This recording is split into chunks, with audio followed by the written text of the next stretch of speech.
Which is?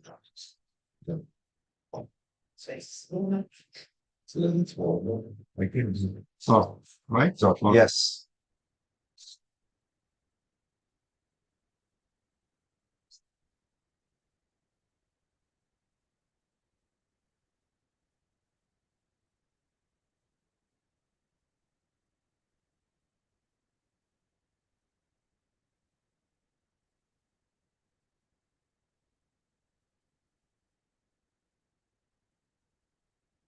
This is our tech guy. This is our tech guy. Yes. Can we have Microphone. microphone? I suppose there is an advertisement here. What's that? I try to, The control problem. yes, Mm. like, oh, this one. Then which is the writer's This one is the PDF, no? No, this is the PowerPoint. Oh, this is the PowerPoint. Oh yeah, Ah, that's the one. okay. Okay, I just need to install the fonts for the computer. Okay. No, how do you call them? Policias?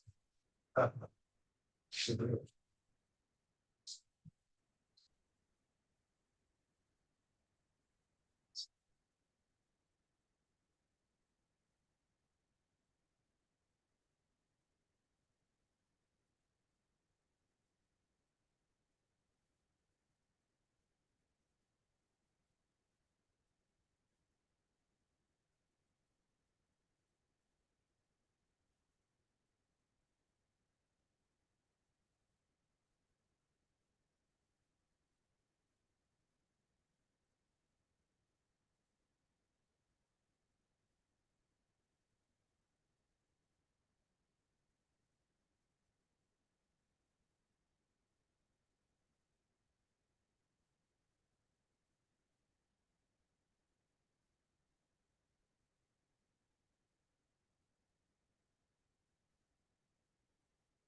This will be much better.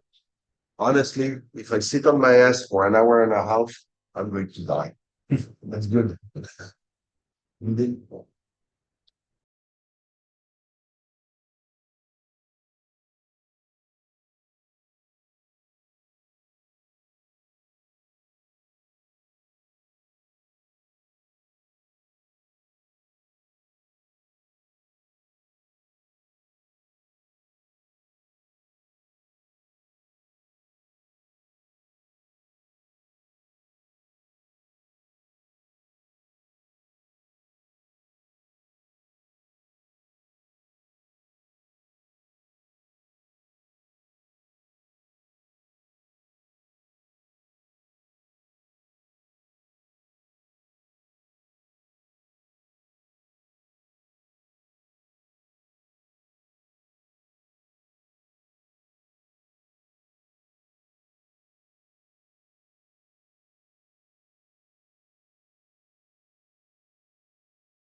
Morning.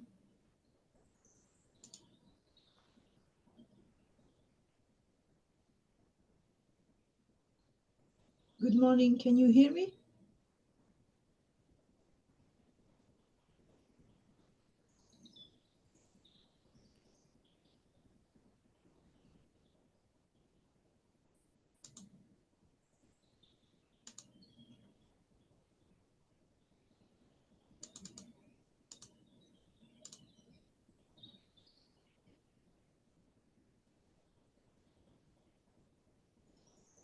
Good morning, Gabriel. Can you hear me?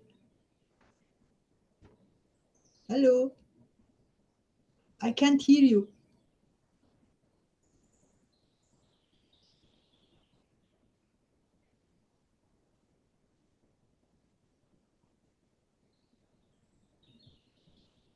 Okay, now can you hear me now? Yeah, I can hear you perfectly. Yeah. Good morning. Good morning. I need to cancel. Okay. The sound from this computer. I think that now the sound is good. Yeah. For me, it works. Yeah. Okay, perfect. We're waiting for you a minute. Yeah. The That participants are arriving. yes, the students are arriving because it's a little bit difficult to find this new building. Okay. No, but I've seen the indication were really good on the file. So hopefully, I sent this morning the reminder with the new link.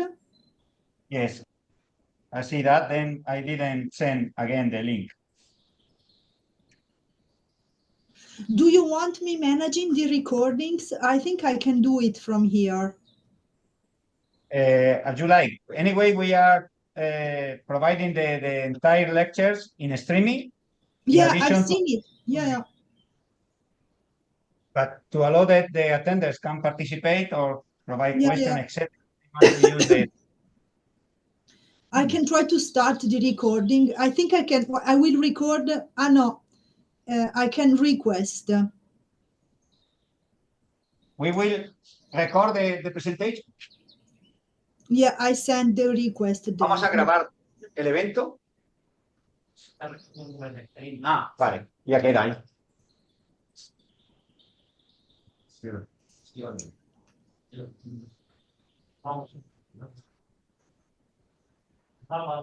Sí,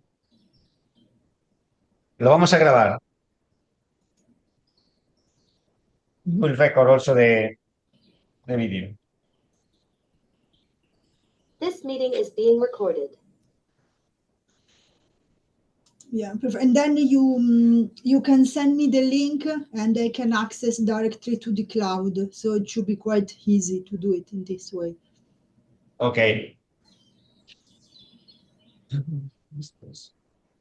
Morning.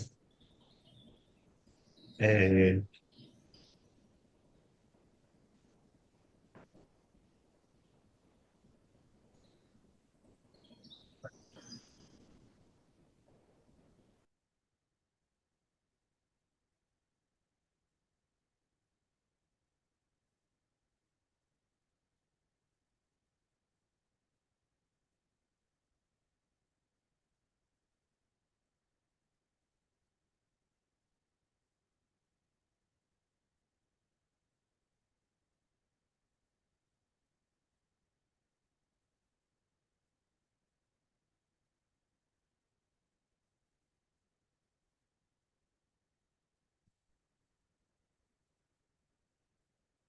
You ready to take the coffee from the seat? Yes.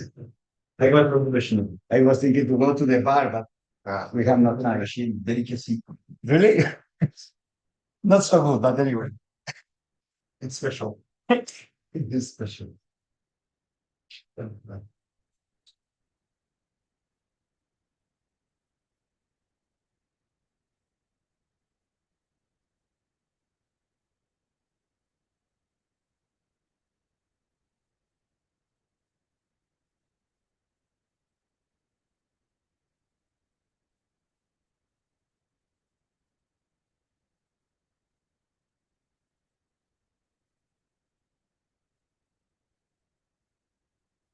Tienen que mandar ahora el mensaje y nada más. Yo le no.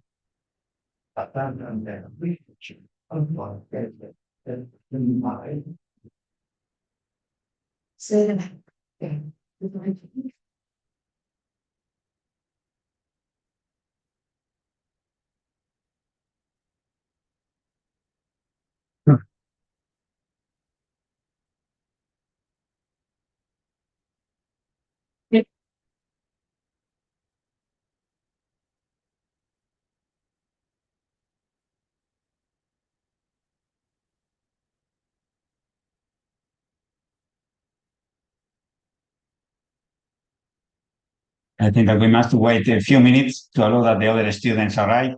Do you suffer some difficulties to find the building or not? It was easy. I think there is a problem with the sound here.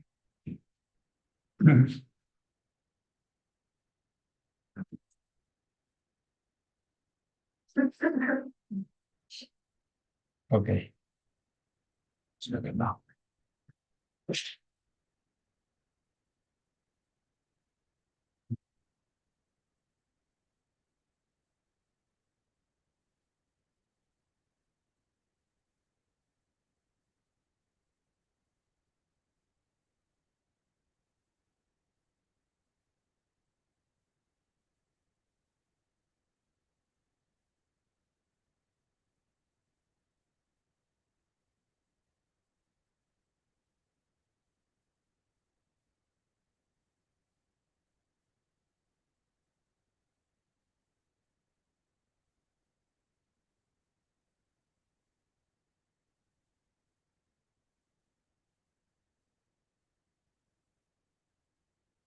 Serena, can you confirm me the number of students that was planned to attend the event here in person?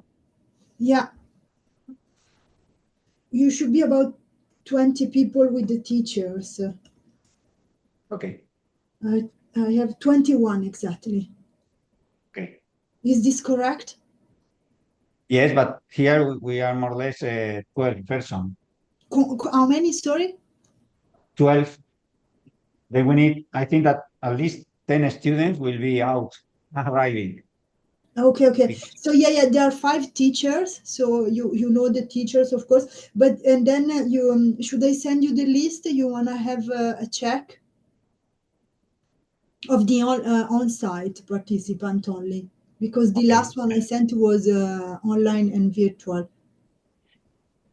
Okay, please. Yeah, I send it to you now.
Okay. Here comes winter. Yes. Too hot or too cold? ¿No llegan más estudiantes? Bueno, pues supongo que se irán enganchando.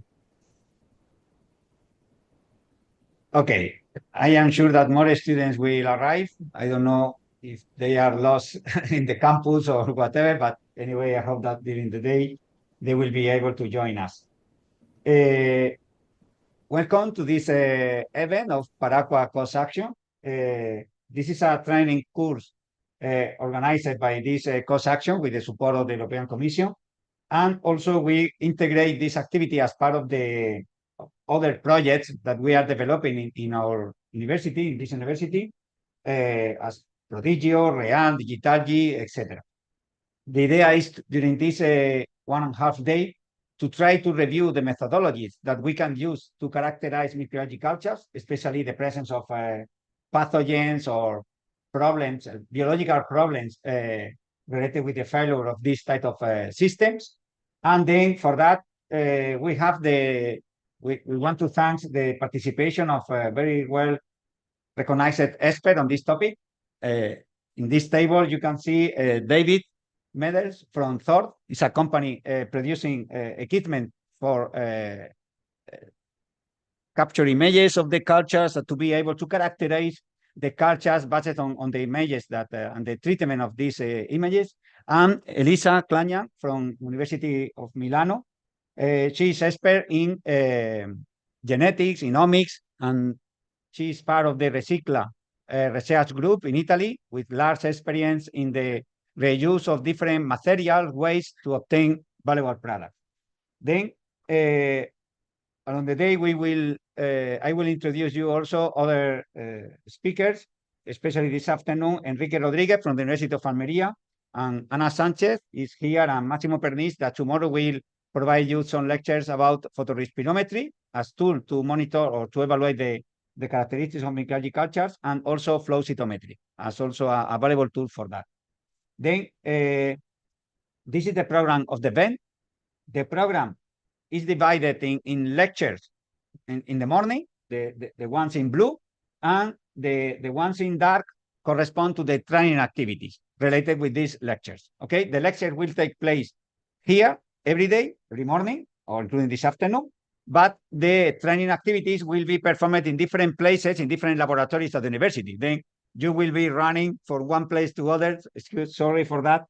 But at the same time, I think that will be very useful to know the entire university. Okay, I don't want to spend more time in the details because we will guide you for the different laboratories, etc. Only to remark the distribution of the course.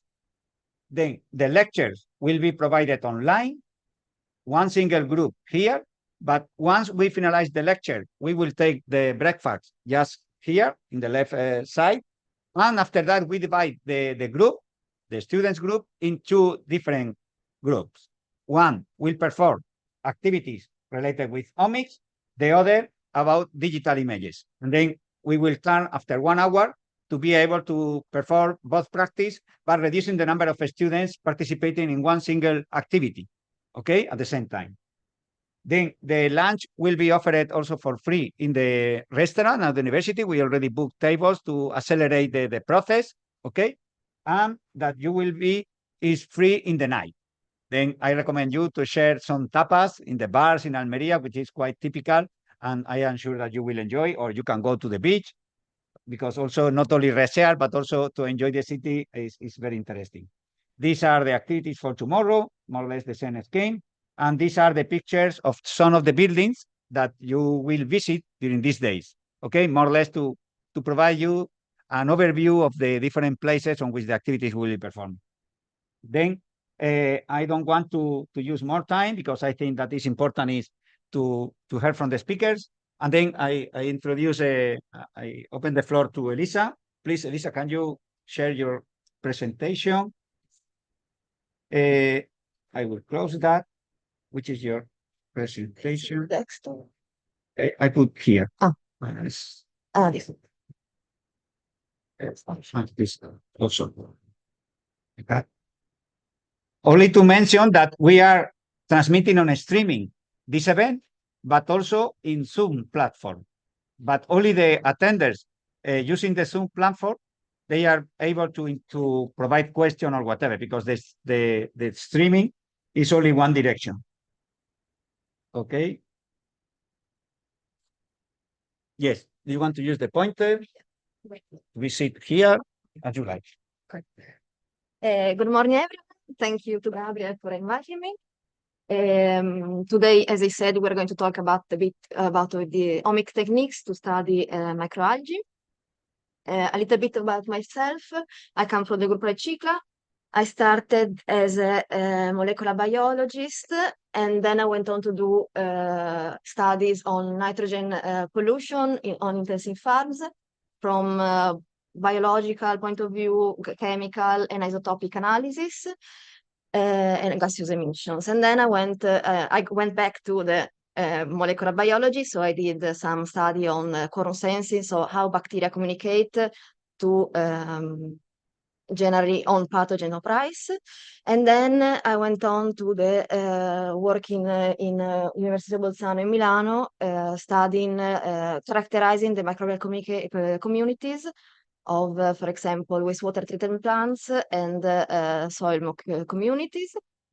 And currently I am covering a position as a permanent microbiologist at the Italian National Agency for New Technology, Energy and Sustainable Economy. And I'm also doing a research tenure track at the University of Milan, always with the Gruppo Ricicla, where I'm mainly studying, for example, communities of microbial fuel cells, how to use bacteria to improve the yields of fertilizers, and of course soil communities and sometimes microalgae. The Gruppo Ricicla is located in Milan, in the heart of the agricultural place of Italy. We work mainly on three fields, so environmental protection, agriculture, and bioeconomy. So all the thematics about soil, restoration of soil, soil bioremediation, and up to the use of digestate, LCA analysis, biogas, biotransformation, and green chemistry. So today I wanted to talk about a bit, starting with the microbiome in general, then going on to what are the omic approaches that we can use to study the microbiome. Then I will do a short excursus on the type of next generation sequencing that there are, and then a couple of cases of study. Oh, but this is an old presentation. No? Yes.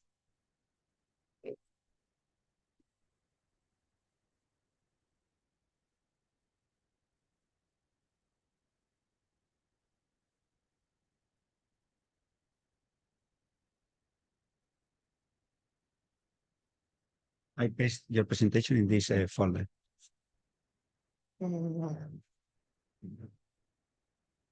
Wait 1 second. Okay. Okay. 1 second, because we will try to modify the presentation. Ahora se escucha mejor. Please be closer to the microphone. Yes. Yes.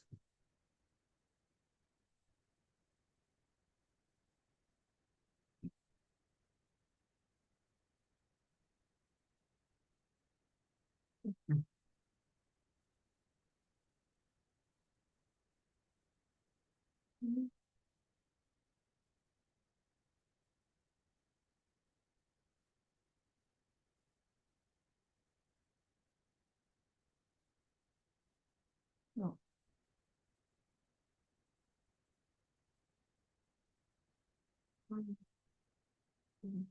This is yes. Try again. Okay. Okay.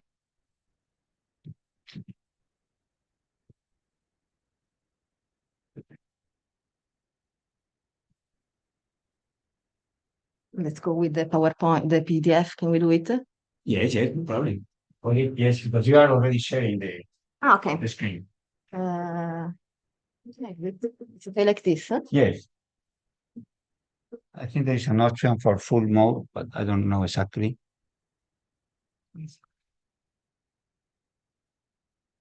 That's Okay. And then, yes, and then this afternoon, I'm going to walk you through a workflow for the NGS analysis. So in theory, following all these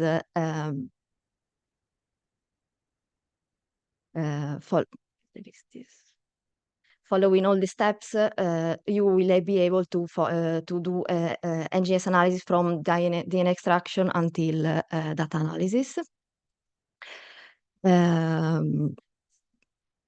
So what is the microbiome? The microbiome is defined as a characteristic microbial community that inhabits a well-defined habitat with physiochemical properties. The microbiome is composed mainly of the microbiota, which is the community of bacteria, archaea, fungi, protists, and microalgae, which lives in a commensal, symbiotic, or pathogenic type of way, so they have positive or negative interactions. However, when we talk about microbiome, we also speak about the theater of activity, so all the environmental condition, all the molecular that are produced by this microbiota. So if you want to study, we need to study the whole microbiome, not just focusing on the microbiota. What is also important is to study the microbiome, of course, is always evolving. So it's important to study as a dynamic and interactive microecosystem. So when planning an analysis, you should always plan to have repetition in time and scale when talking about microbiome. And what is important also is that generally the microbiota has two typical composition of species. So one is the core, which generally tends to remain across all perturbation that can happen, but also a transient microbiota, which is always changing and can be always new. So we need to consider all these parts when analyzing a community. The main approaches to study a microbiome are the traditional, which is culturomics. So you take a sample, you isolate it, and you study the single isolated microorganism. The advantage of these traditional approaches is that you can study a bacteria in its dynamic and changing changing conditions, so across a time scale. And also is development across, for example, when changing the parameters, also changing environmental variables. However, the problem is that only a very small amount of bacteria and microorganisms are culturable. So now they are speaking about, it was 99% that are unculturable, now is a bit higher because there are new techniques to improve medias and to target the media on the genome of the plant, of the microorganism. The new techniques are based on metagenomics. So you take your sample, you extract the DNA, you go to the sequencing, and then you analyze the genes that are inside this microbiome, and also the RNA, so the function of this microbiome. The advantage of this is that you can consider a higher amount of microorganism, also the uncultured one. Main problematics is that you don't know if they're viable or not, and it's only a snapshot. So it's a picture of this community at a specific time in a specific place.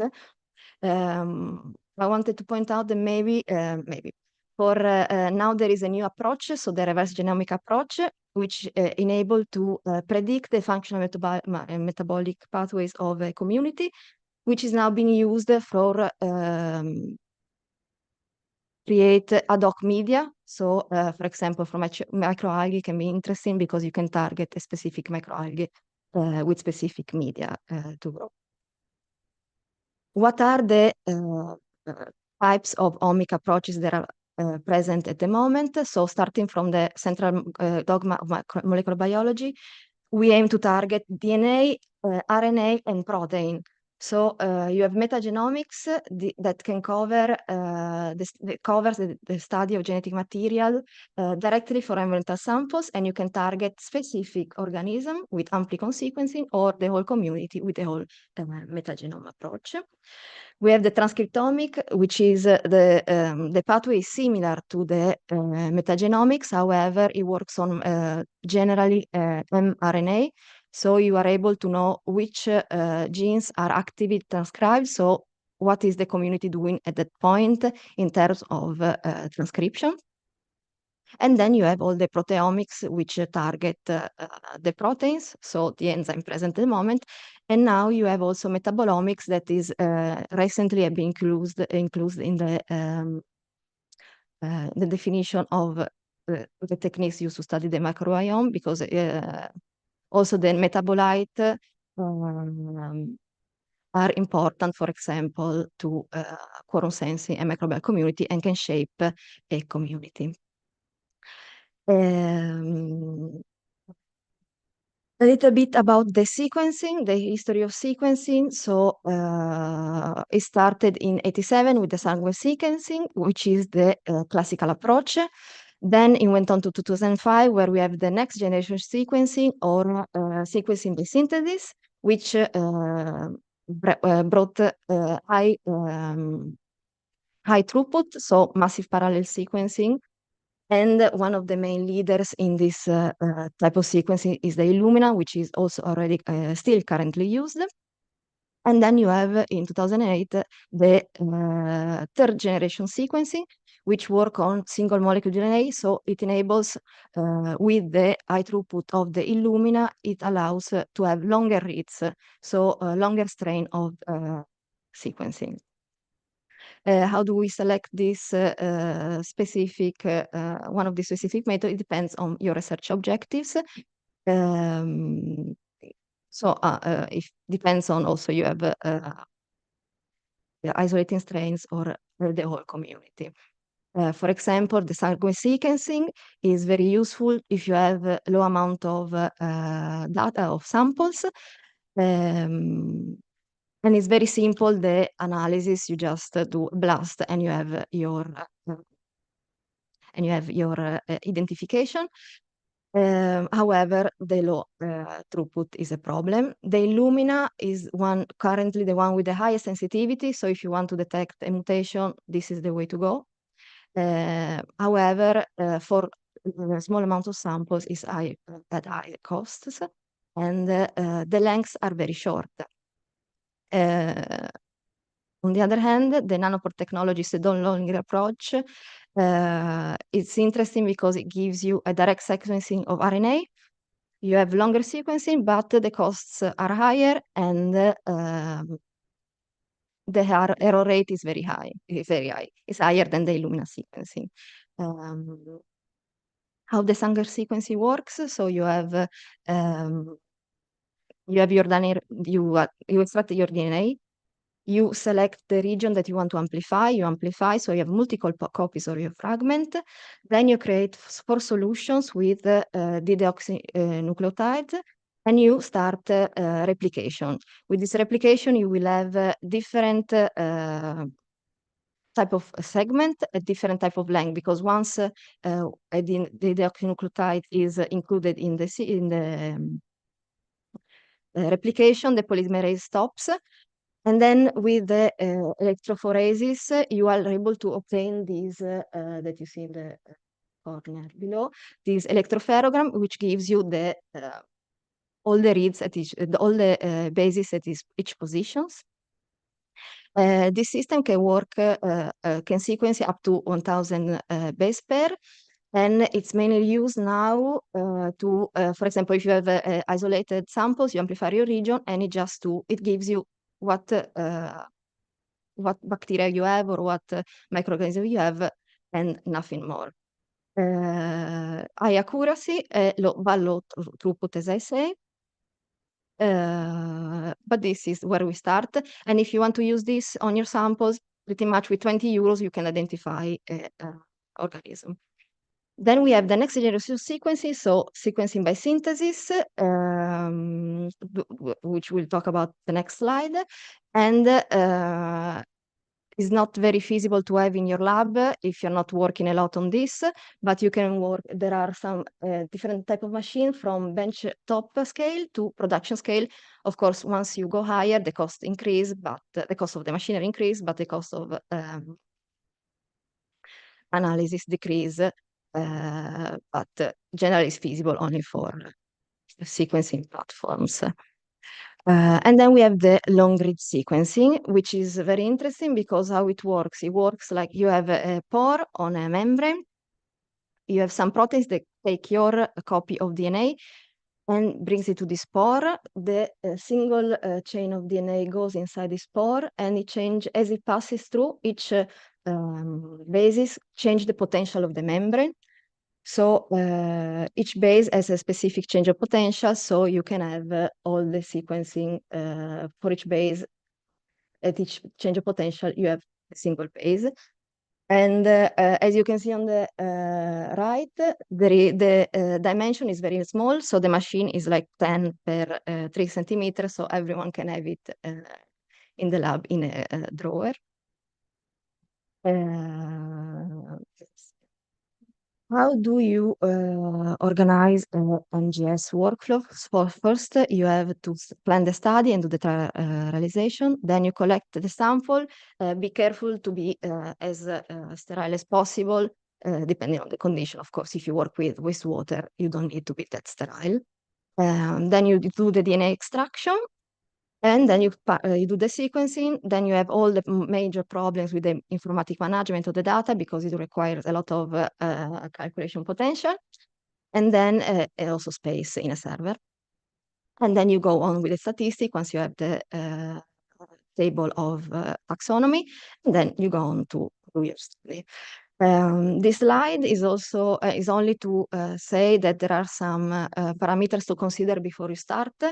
The main ones are the sample sizes and the replicates. Generally, when working on microalgae from an engineering point of view, you tend to do only one sequencing, which can be dangerous because depending on the hand of the worker, if he's not very experienced, the result can change greatly. So at least if you cannot have a biological approach replicate, at least to have some technical replicates, which generally I never see in the engineering studies. They are just descriptive, but if you only do one replicates, then the statistic always fails.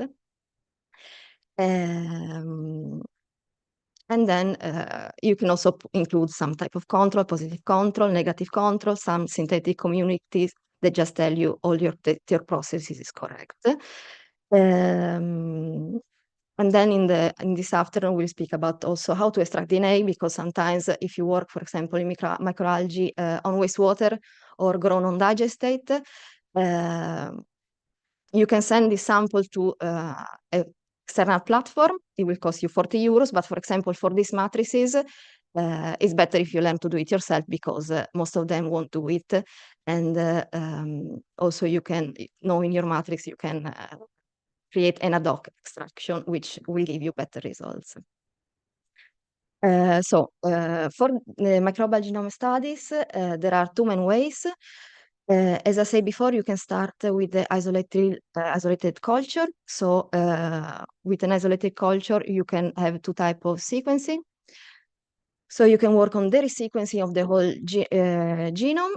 If you have it's already sequenced bacteria or microalgae, you can do the resequencing and compare if your sample is the same or if it has variations in the DNA, genomic DNA. Or you can do a de novo assembly. If you don't know your algae or whatever, you can start and do a complete sequencing from the beginning and characterize the whole genome. Then there is another option, so working on the total DNA. On the total DNA, you can have two types of ways. So the amplification of a specific region with amplicon sequencing, which target a specific part of the ribosomal RNA genes, or you can go with a shotgun genomics, which gives you the whole community. It extracts everything and also all the functional genes. Talking about the amplicon sequencing, which region do you select? Generally, it works on the ribosomal. For the bacteria, is 16S.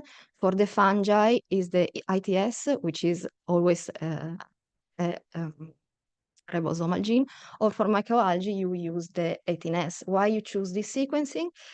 The sequences, because these are region that alternates very conserved part, but also a very variable region. Why? Because the ribosomal RNA is it's used for producing the protein, so it's a very essential function in the cells. So the function needs to be conserved. So, for example, the region where you have the enzymatic site are very conserved across all bacteria, across all microalgae, and so on. But the region that are not extremely functional to the enzyme can variate, and these are very variable, hyperly variable. So what you do is you create the primers, which are required for the amplification on the non-variable region, and you try to amplify the very variable region in the middle. So with only one primer, you can amplify multiple, they're called universal primer. You can amplify multiple species and with one shot. Yes. What gives you the amplicon compared to the shotgun is more sensitive because you are enriching your community with PCR.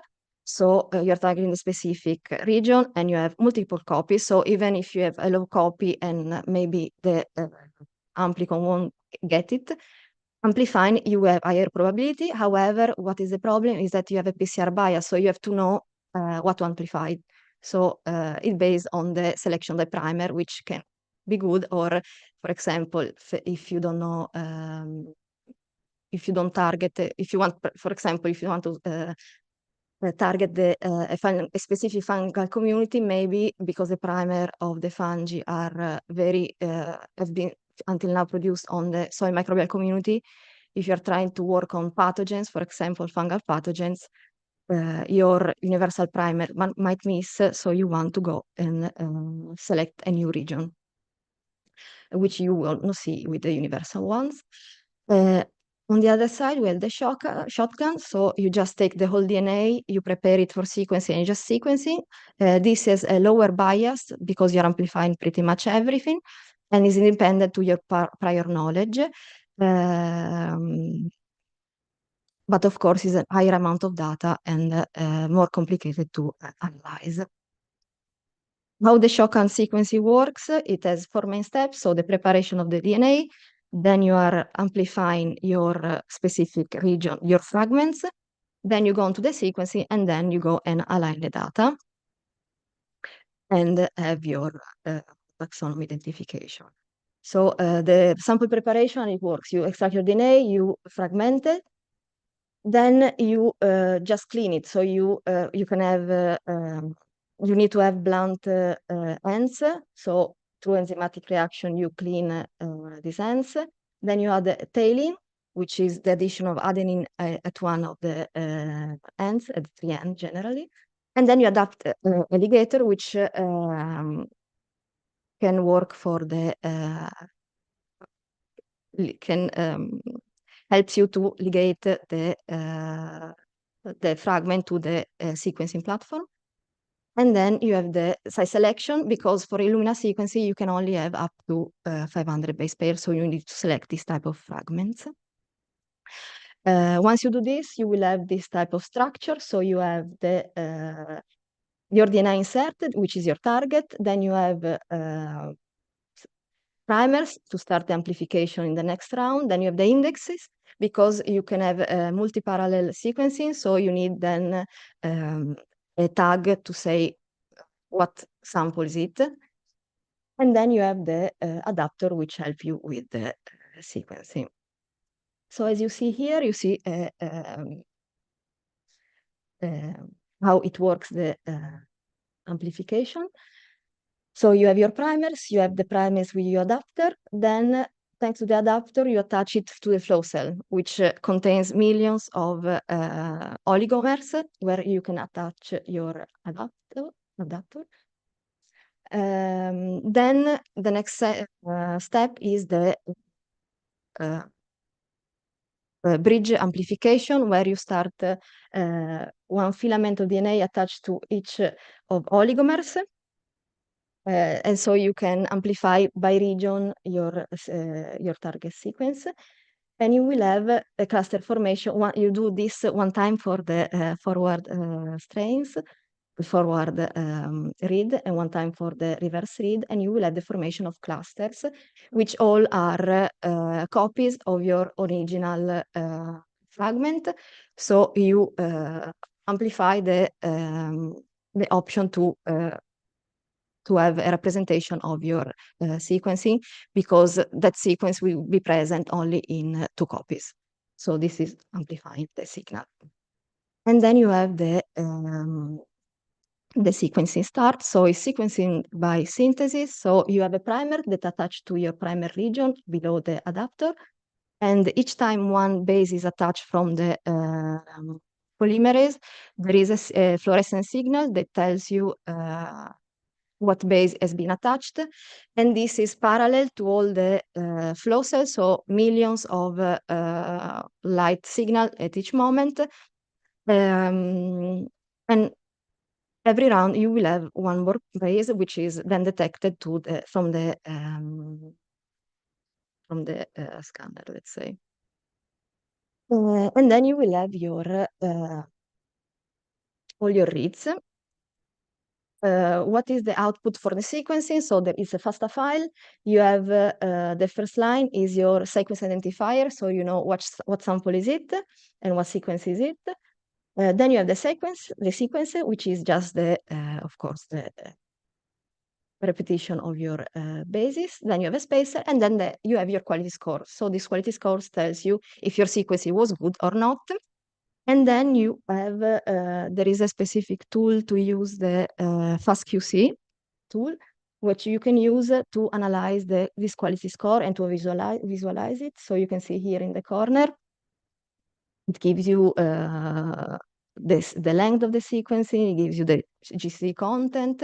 And you can see, for example, this is a sequence. You can see that, for example, the first part of the sequencing is good, then the quality tends to drop, and because generally the sequencing works, the results generally are always bad at the end, because your sequence is for a long time, you're reaching to the end of the chain. So you always see this kind of worsening of the fragment, and also the reverse primers are always much worse, because it's the second round of sequencing, so the quality is bad. And you have to account this when you are going to do the analysis later.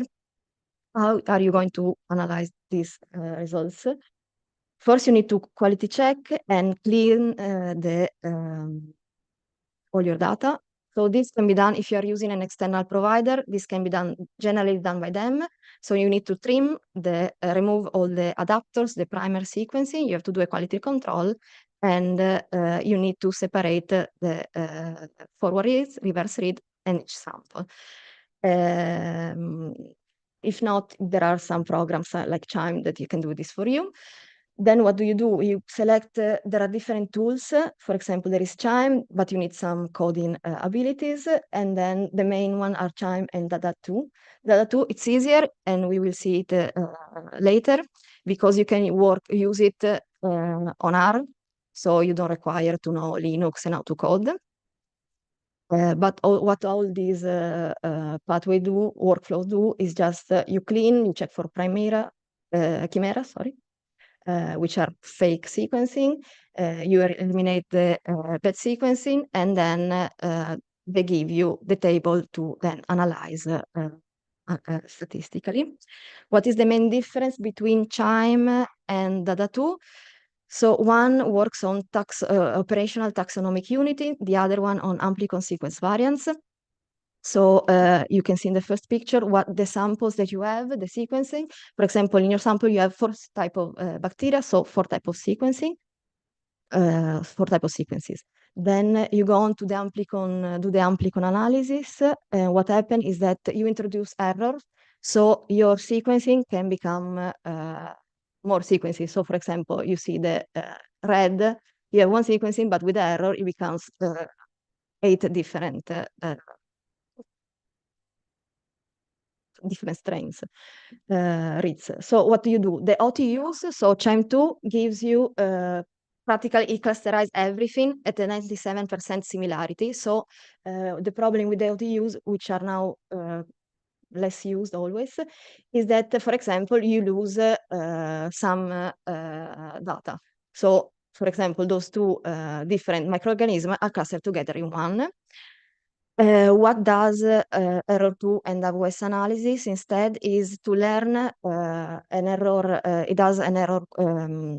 It has algorithm that check the error, and it tries to go back to the original sequencing. So it infers it from quality scores and resolve the problem, understanding if the sequences are real or not. Another point in favor to Data2 is that it can differentiate sequencing by 1 nucleotide and has a higher capacity to recognize fake sequences, so chimera, and it will gives you the same AWS. While if you want to compare different studies, the OTUs, you will have to reanalyze everything again. While the Data2, you can just combine the table and you're done because the AWS are always the same, while the OTU change with every data you input. Then this is what we're going to see also better later, but for the one online, how works Data2. So after the pre-processing, which cut the primers, the multiplex, so you know what samples you know the samples, and you have the trimming and filtering. So after this process, you have the taxonomic assignation. So you do it gives you from it makes you like the output from Data2 will be like a taxonomic assignment. So you will have your samples, your AWS, and then the abundance of each of your sequence. And will also give you all the taxonomic levels, so from phyla to species. You can use different database to do this assignation. The main ones are Silva for bacteria, which is always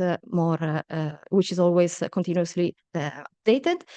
For fungal and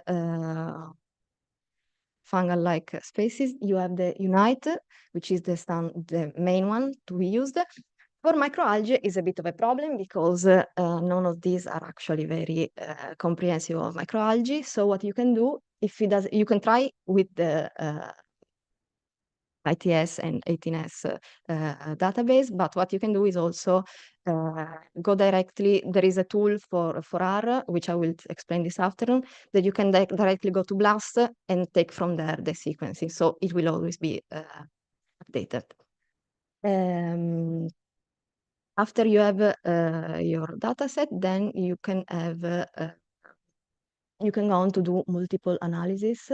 The main one, which also if you send your samples to a server asking for also the bioinformatics, will be evaluation of the diversity, the richness, and then pretty much the biomarkers.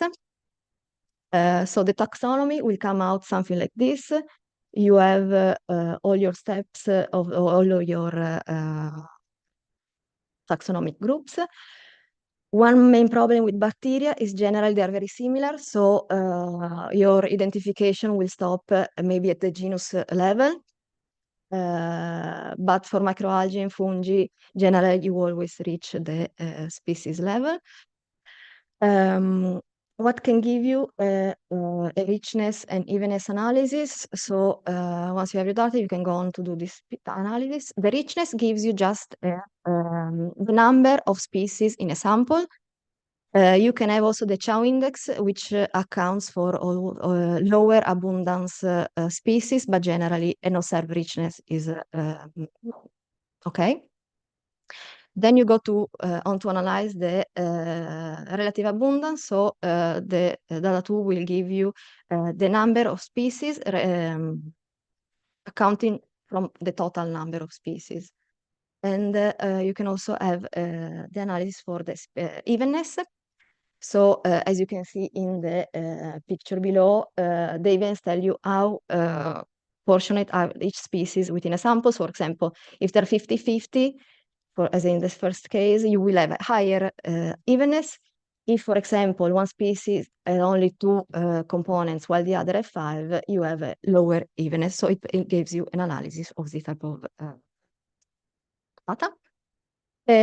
One is more interesting, for example, also for microalgae maybe, is alpha and beta diversity. What is the difference? The alpha diversity gives you the diversity within the sample. So how many unique species, how many shared species. And you can have generally 2 types of diversity. So Shannon is very used, and it gives you higher stress on rare communities, or Simpson, which works more on evenness. So how are your the dominant stuff species. And also you can use beta diversity, which gives you, instead of the of a single sample, gives you the relationships between samples. So it estimates how much your community varies. So you can do this also for different type of reactors. You can have an identification of the diversity among them. Then you can work on biomarker identification. So for example, you have the LEFSE tool, which can be used also as a platform, online platform. What does it give you for each samples? It tells you what species are enriched in the sample. So mainly also what species are driving your communities. And it gives you also the similarity between them.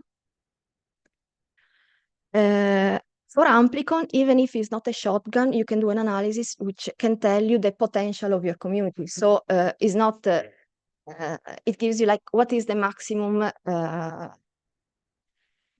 the maximum functional properties that I can have. There are several tools, both for R, both for not R, or depending on if you're using OTU or AWS. But as you can say, you can select a specific enzymatic pathway, and it can tell you, depending on the community, from what bacteria or microorganism you have.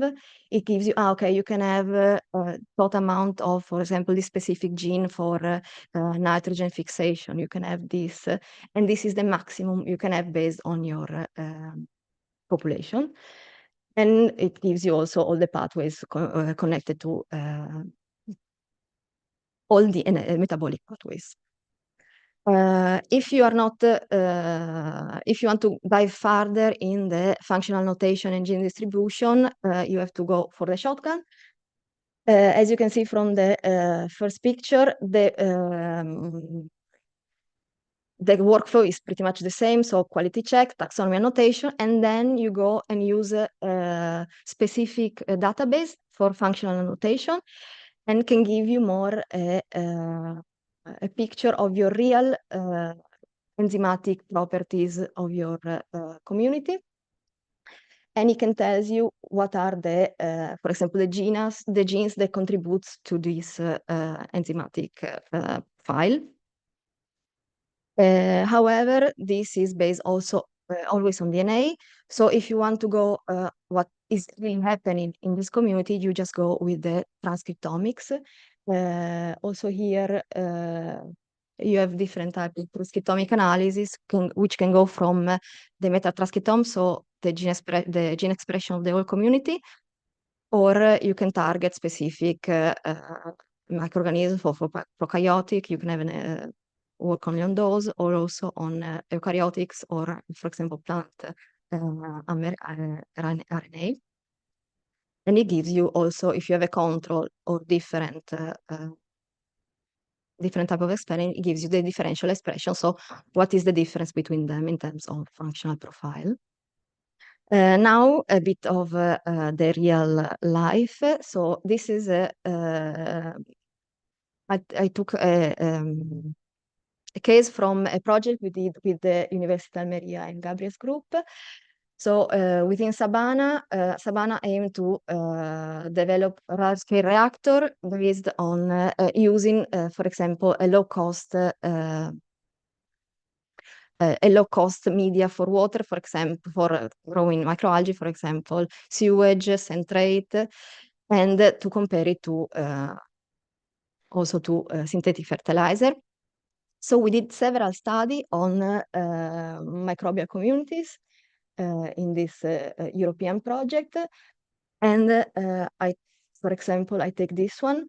In this study, we aim to differentiate the community between two different types of reactors, so between cascade reactor and raceway ponds. The algae were grown on wastewater. What we did was we collect the different type of algae so it was chlorella, Schnedesmus, then chlorella plus Schnedesmus, and Nostoc piscinalis. So we went to collect samples for all these reactors, and then we did an analysis of the community, so characterization, and then tested the resistance of multiple microalgae, so the inoculo in this system, and also to understand what positive correlation can we have within the microbial consortia. So what we did was we extracted DNA. How we extracted it, we used lyophilization to concentrate the samples. Then we went to do a 96 well extraction. We did the analysis, an amplicon analysis to target the bacteria and the cyanobacteria, and a fitness analysis to target the eukaryotic microalgae. And we used the Illumina sequencing. This study then was analyzed using OTUs. And then we went on to use some statistical analysis, such as the one I just showed you. So observed richness, diversity, beta diversity, and the occurrence and interkingdom relationships. This was all done using R packages. What we achieved, for example, here you have the table of the beta diversity. Then you have below you have the bar plot, which tells you what are the most abundant species. So I think this one was above 3%. And then the NDS plot is a graphical representation of the beta diversity. The first bar plot tells you what are the microalgae, and you can see that the orange one is the chlorella. So chlorella took pretty much all the reactors, so there was a contamination by chlorella, which proves to be unfortunately the most robust strain and almost an invasive species. With the beta diversity, we compared the effect of the TLC and the raceway,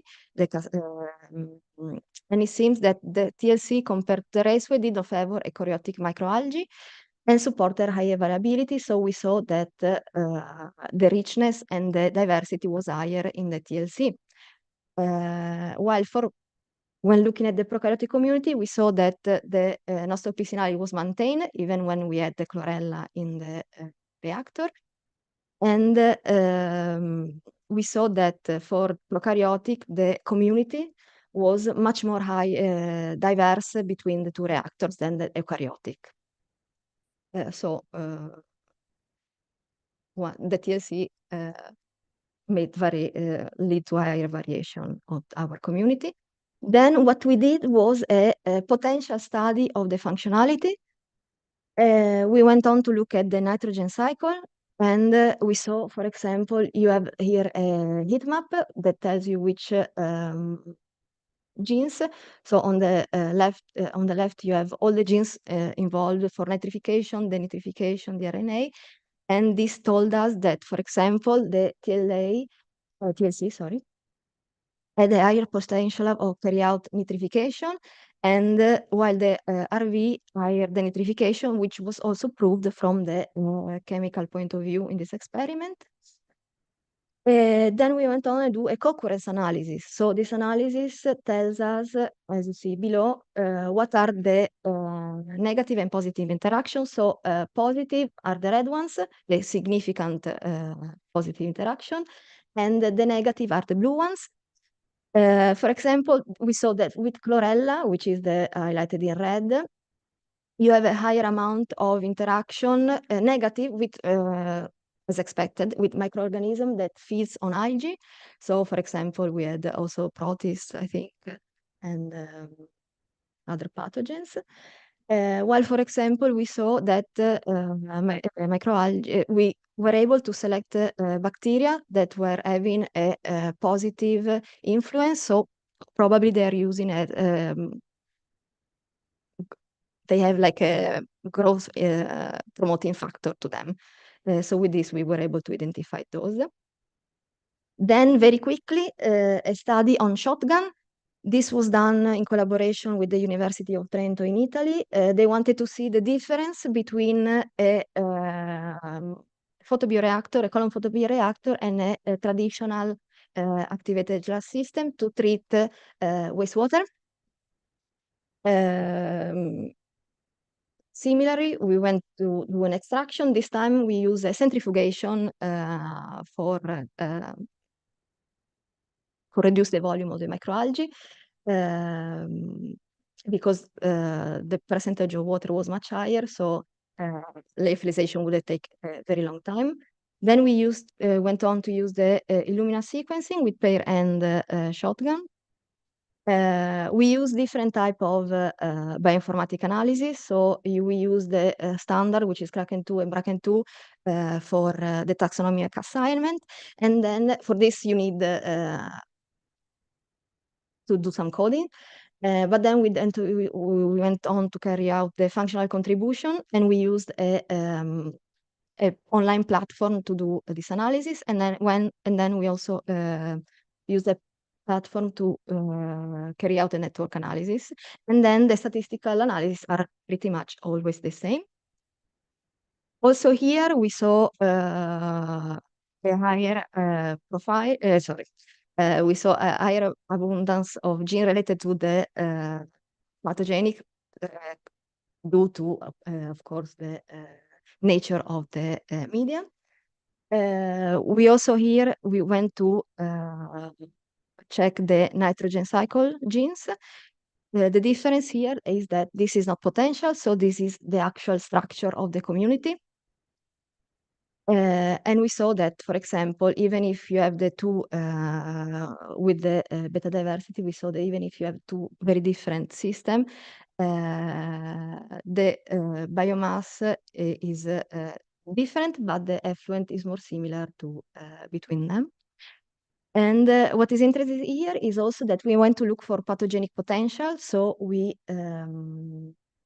went to look for each pathogen, and we were able to see the from the wastewater, so the inlet to the outlet, we saw the changing in the community of pathogens, and we were able to see that microalgae had like a disinfectant effect, but depending on which type of pathogen you are analyzing. And here you can see also with this analysis, we're able to go into deep in all the energetic pathways. So you can have carbon fixation, methane metabolism, and go on, and you can go deeper to the enzymatic level. And also here we found that, for example, the macroalgae bacterial flux enhanced the nitrification when compared to the conventional sludge system. Here is an example of what you can achieve with the co-occurrence analysis. Also here we were able to see positive interaction with bacteria which stimulate plant properties, but this is much more in deep analysis when you are using the amplicon sequencing. And that's it. Thank you, Elisa, for the excellent presentation. It's really huge amount of information. Please, I don't know if do you have some questions from the audience? Also, I think that it's possible for the people attending online using Zoom to activate their microphone and to provide questions if they want to do that. No questions? Yeah, still you are. Yes, Beren, please.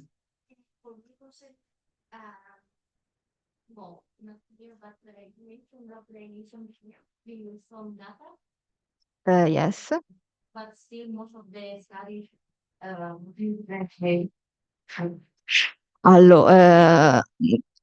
They used to use Otus. Now pretty much everyone is changing to well, now in the last couple of years they are using more as SU because they give you more clear results and more realistic. Even if it removes a lot of data because the quality check is very strong, the one that you have are more one sequence, one result. While in the OTUs, you have a cluster, so it's general. It's not very specific. And you cannot confront the data between studies, while with AWS, one AWS, it will always be the same across all analysis. Elisa, I think it will be easier with the workflow later. okay.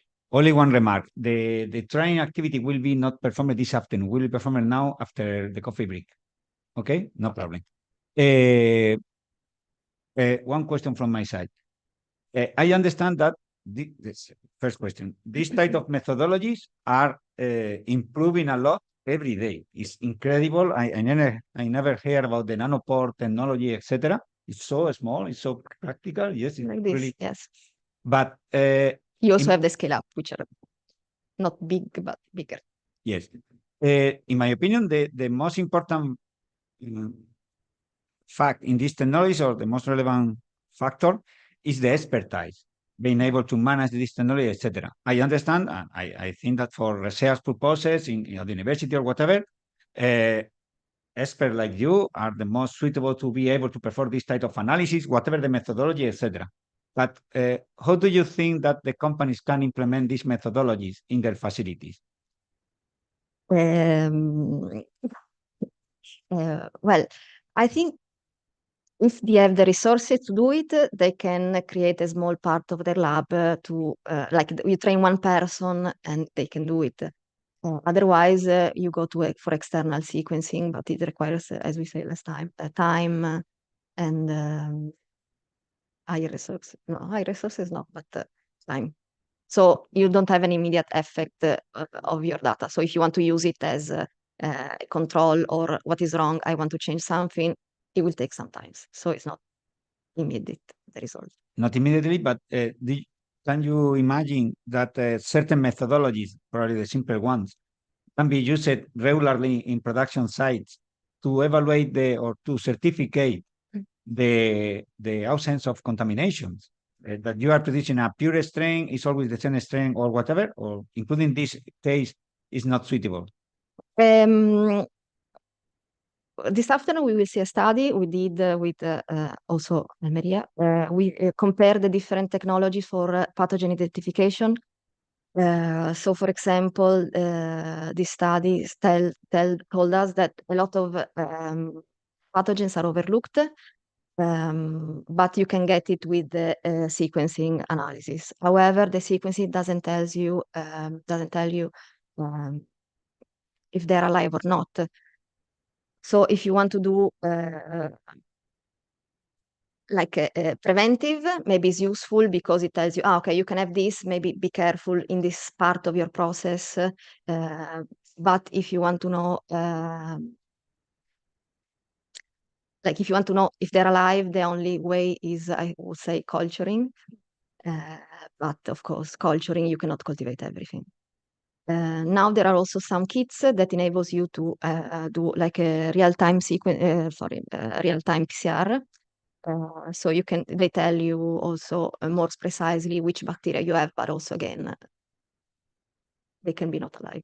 The most, in my opinion, the most risky microorganisms are fungi, not bacteria.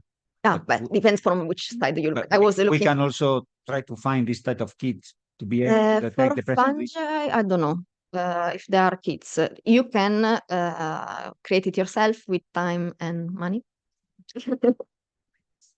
I know that some company also send like kits which you can customize, but I don't know if they have the say for fungi. So I always look at it from the human point of view.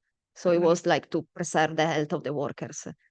From the microbiology point of view, It's more difficult. European project. European project. Okay. Thank you. Thank you very much, You're welcome. Lisa. Okay, now it's the turn for David. David.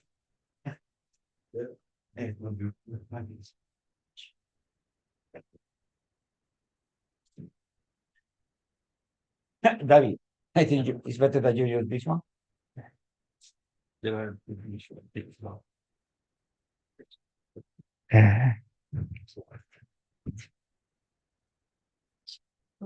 Oh, can you hear me? Can you hear me? No. I think it must be green now. It is green. Which is your presentation? That would be support in Zorth. The last Zorth. one. Yeah, Yeah, this one. yeah, that one. Okay. It could be it. Okay. I think it's working. This is the pointer. And it is working? Yes, it is working. Fantastic. All right. This is the pointer.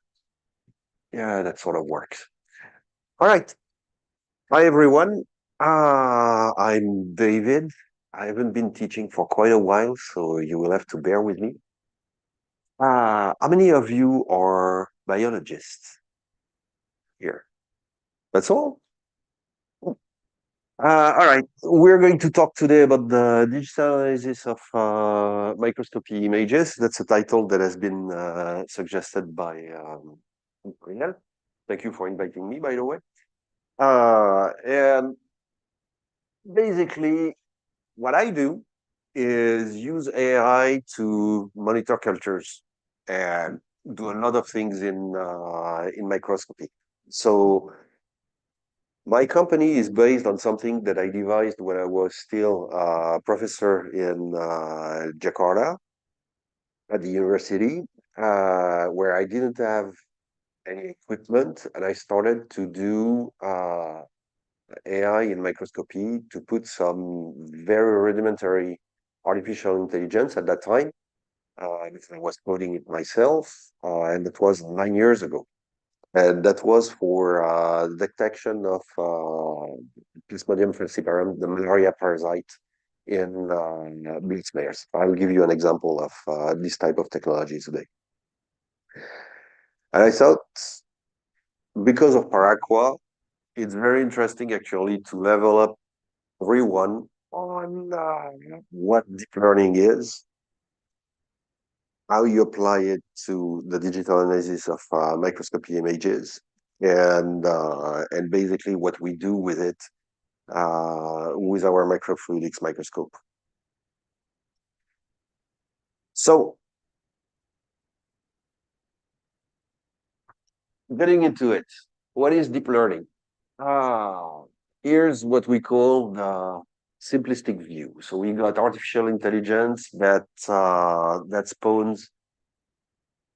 No, it should be green in order to work.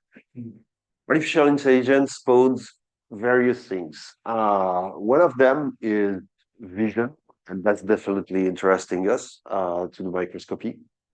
One of them is robotics, and that's something that is potentially interesting us. Speech to text and text to speech. You had many examples of that. If you got an iPhone, when you say "Hey Siri," that's speech to text. Expert systems, they're pretty much one class where you put anything that you don't understand. Natural language processing, NLP, That's ChatGPT. Everybody knows about it nowadays. And machine learning, deep learning, supervised, unsupervised, etc. That's one thing that we're going to look into. You will note that machine learning can actually spawn over all of these categories. Now, that classification is a little bit shit for us. Here's one that is way more encompassing about what we do. Artificial intelligence, for me, that's really vision, machine learning, and eventually robotics. And the one thing that is really important and that is never mentioned anywhere is the importance of the context. If you cannot render the context, then pretty much you're doing AI in the void. The context is what brings your AI into production. Example, I can take a microscopic image of asbestos fibers and feed it through a model that measures spirulina. And the spirulina model will tell me that there is spirulina in my pictures of asbestos fibers.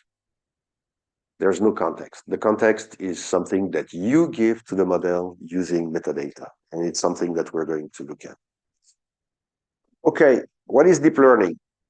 Well, deep learning, that's a subset of machine learning and artificial intelligence. Artificial intelligence, you can find many, many definitions for it.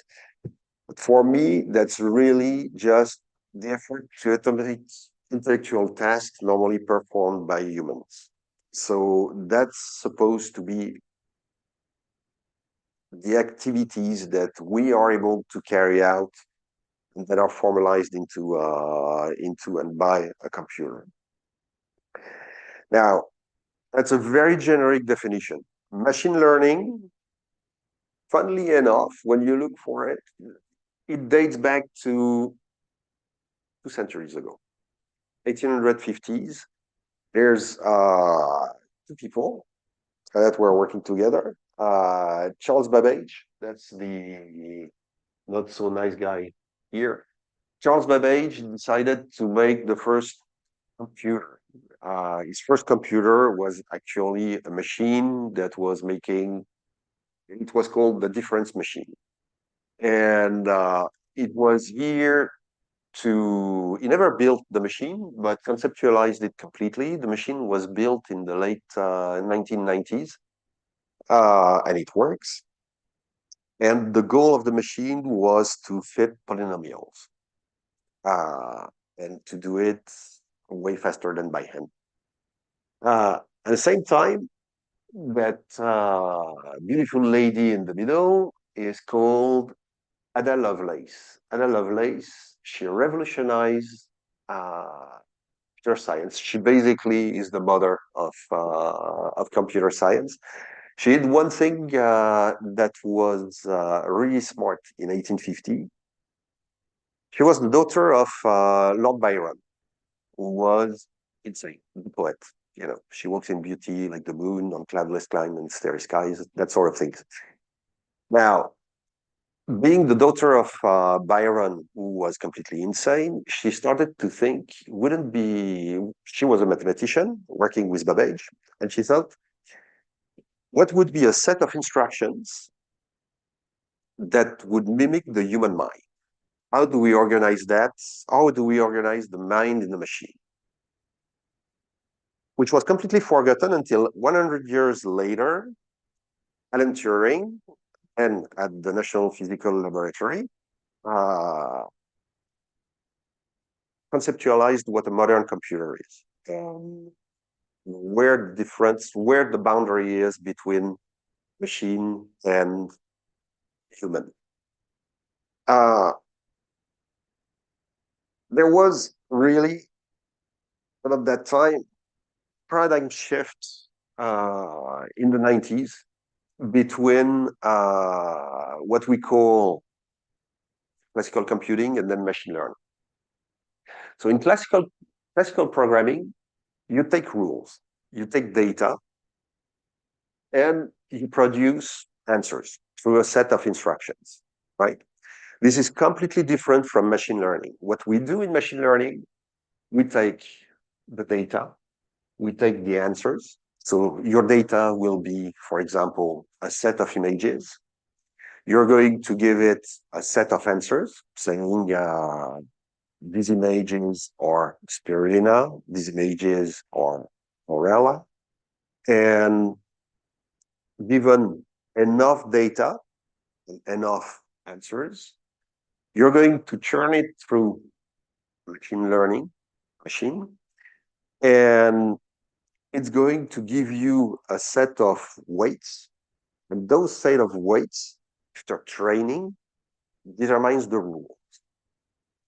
So you're able to replicate that trained data into set of rules, which will be, in this case, if you give it new images of either spirulina or chlorella, it will tell you, hey, this is spirulina, I'm sure at 90%. This is chlorella, I'm sure at 98%. So this is what machine learning is. Now, deep learning, go back to previous slide.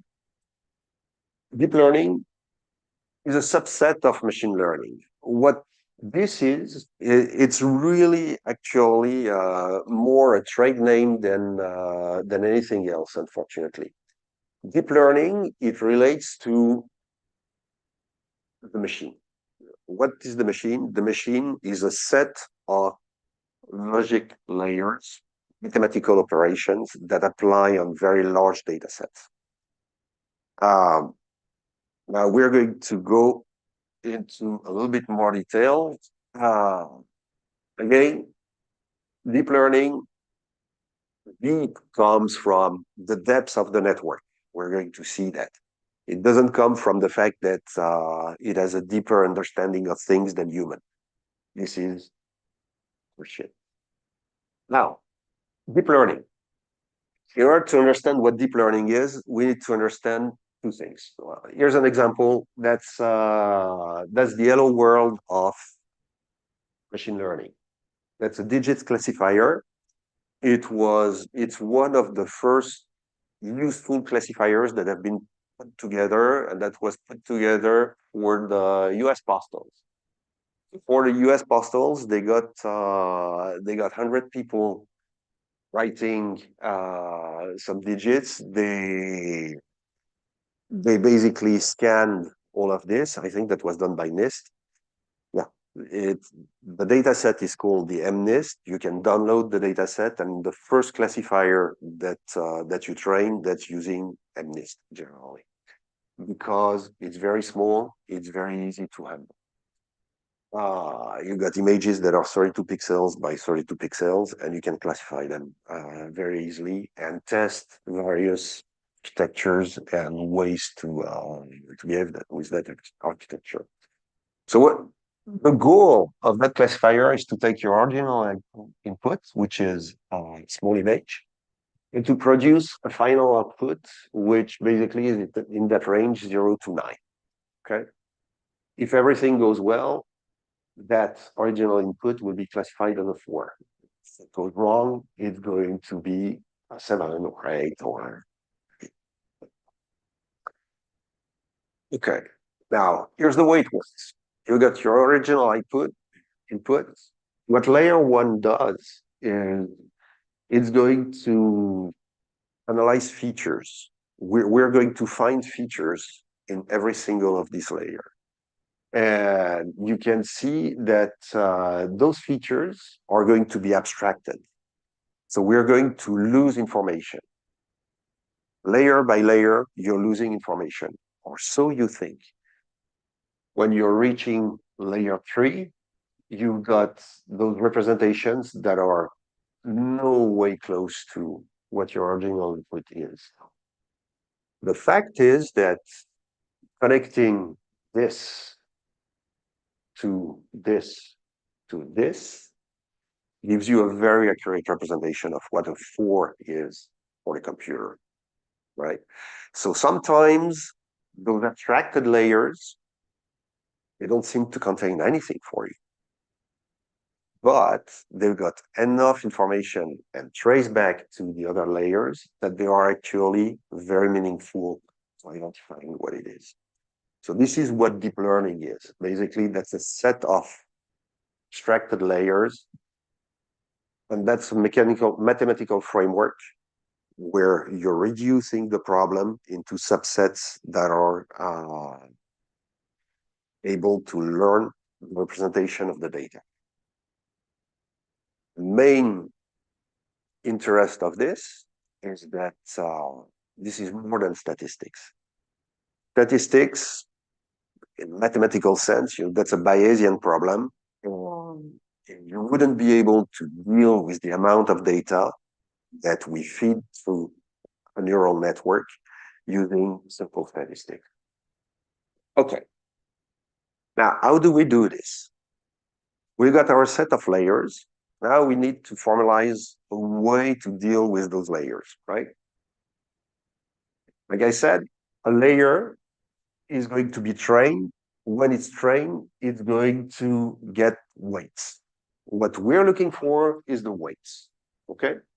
Now, in order to get those weights, well, what do we need? We've got an input. We get it through this set of layers. We get predictions. The first thing that we're going to need in order to find those weights is to check whether those weights are good or not. So we got our predictions. What if we add the true targets now? If we add the true targets, we can define a loss function. That's basically an error. And from that loss function, there's various ways of defining loss functions. From that loss function, we can get a loss score. And that loss score is how good is my prediction compared to the true target. Okay. So it's going to give me the quality of the network's output, and it allows me to judge it. Okay. Now that we're able to say if this is good or bad, well, it's just a matter of feeding back that information.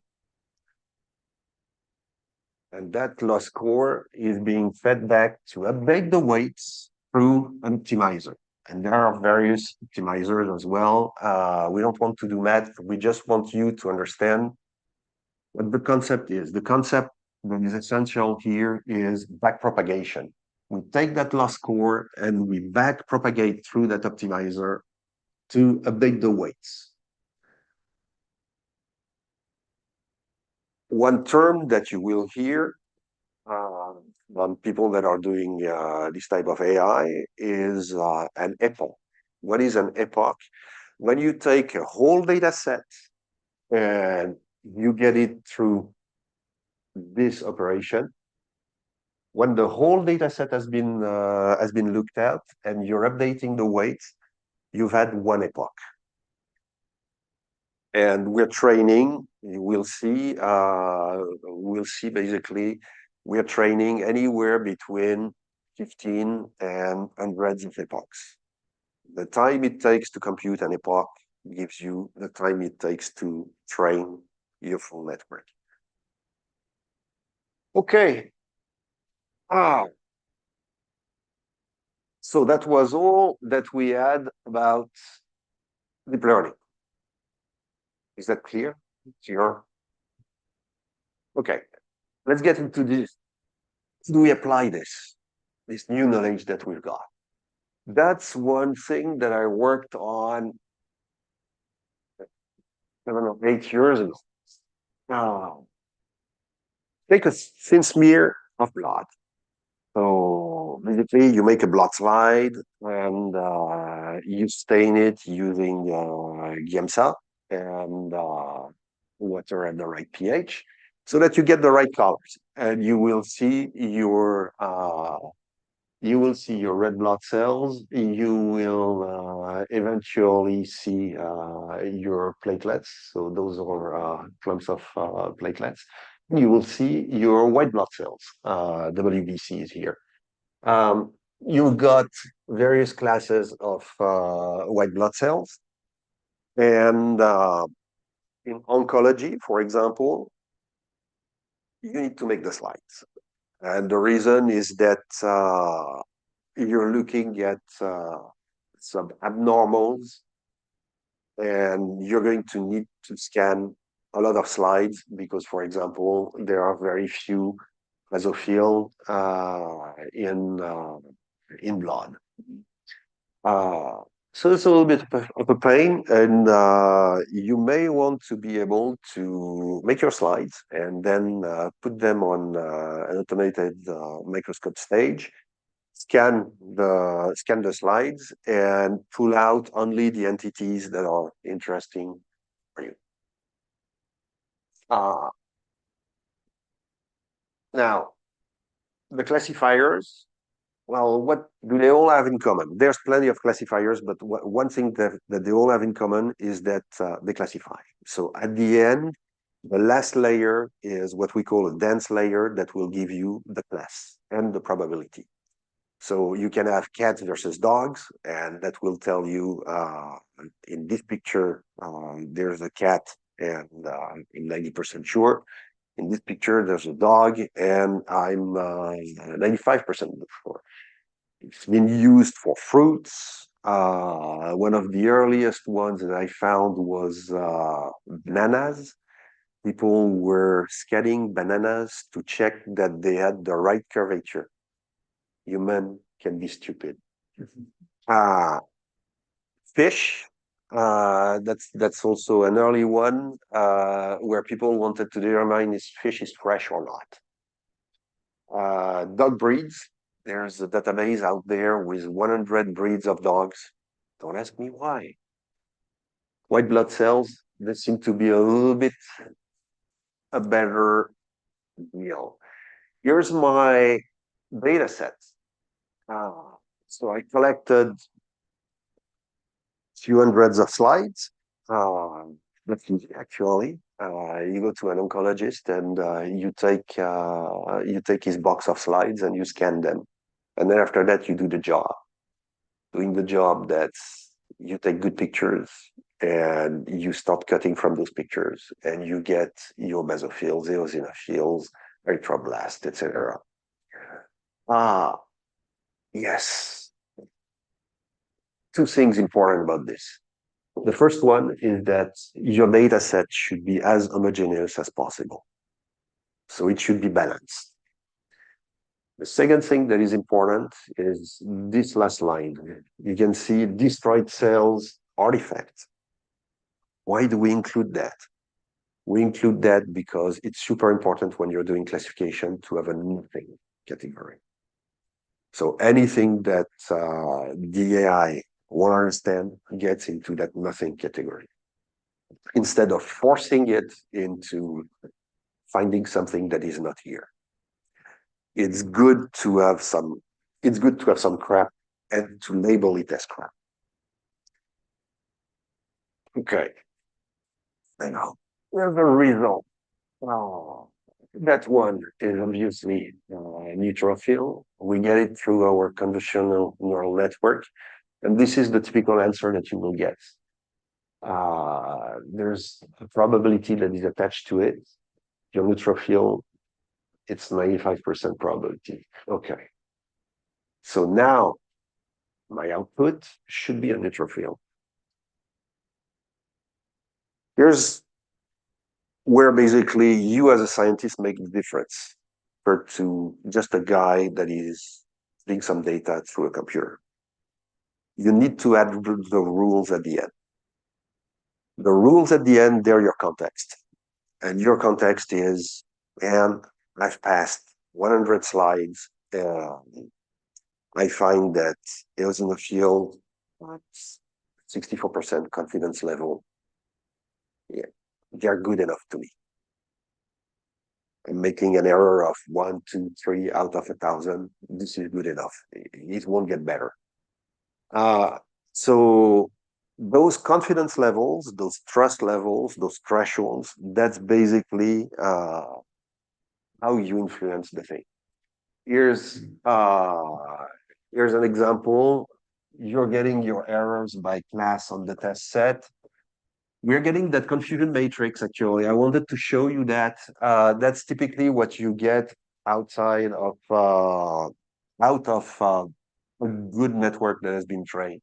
You got the actual versus the predicted, and you should get the highest numbers on the diagonal here, and only a very few errors there. And that's basically your false positives and false negatives. That's where they land. They land outside of there. And in this type of representation, you will very often get some bands here of lighter blue. And that is basically when something on training and validation loss, which I will come back to later, is abnormal. And look, here is your epochs. That's basically your accuracy as a function of the number of epochs trained. Training and validation loss, they should be as close together as can be. So we're going to see that. Now, classifiers, actually, I showed you a little bit about the deep network, but deep neural network, how do they work?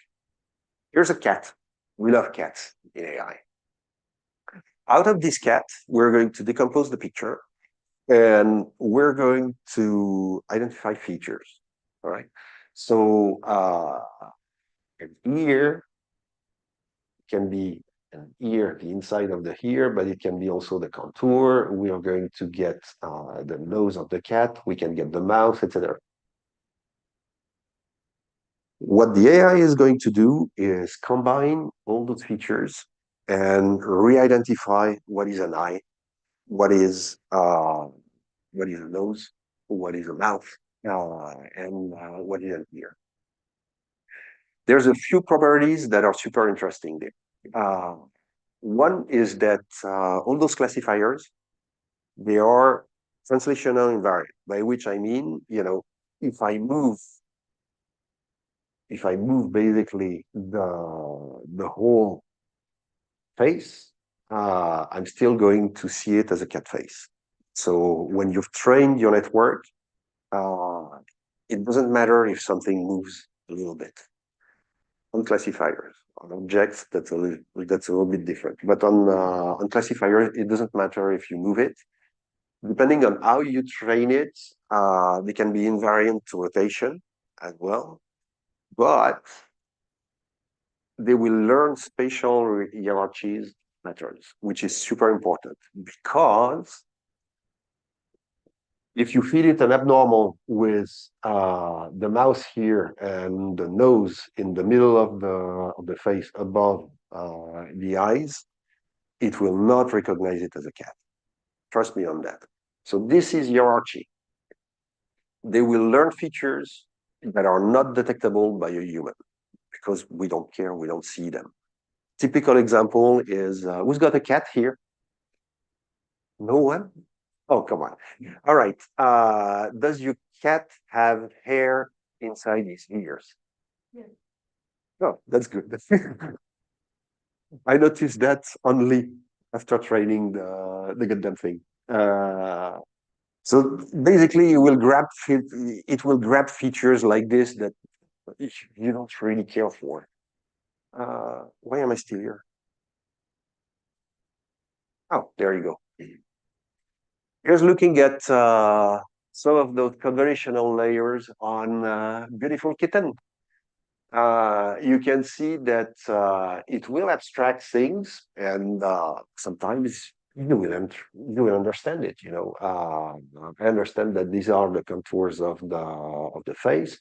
I understand that in this layer, it's being able to recognize part of the eyes.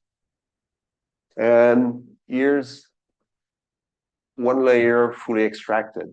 If you can find something that relates to a cat here, well, just tell me. I can't. Nevertheless, that's part of the network that lets me recognize a cat with 95% accuracy. Okay. Here's what before using an object detector, a typical workflow looked for me in order to locate, say, a filament or spirulina in a picture. I would take the image, I would extract the luminance channel. So that's basically a variable scale image. I would eventually accumulate images so that I got more contrast, right? Then I would look at the source, do some computer vision on it, like an additive threshold, which gives me a binary image, so black on white pixels. Out of that binary image, I would extract the contours. Out of the contours, I would look at anything that has dimensions that are related to my problem. I would create a bounding box around that region. I would cut the image. I would put it through a classifier here. And then after that, after classification, I would post-process, parse, text. I would produce the results. Okay. It works. It's a pain, but it works. Now, here's an example. I did it for asbestos. For asbestos, what you want at the end is to take your asbestos fibers. That's a phase contrast microscopy image, by the way. You want to take those little bits, put them through a machine learning model, and it will give you which class this is. If you cannot see, in that case, that was straight fibers, which are homocite, curved fibers, glass fibers, peculiar fibers that you cannot classify really, debris and nothing. So that would be typically debris. This here would be typically nothing. Again, you create your class of nothing. That can be the best nothing that I got was a cobweb. Cobweb looks really like some of the asbestos fibers. So you take your data set like this, get those images from your images, and then you got your 5 categories. So this is what you want to recognize. You're going to train the machine learning model. Out of this, with basically splitting the data set into train, validation, and set. Train is what you're going to train the network on.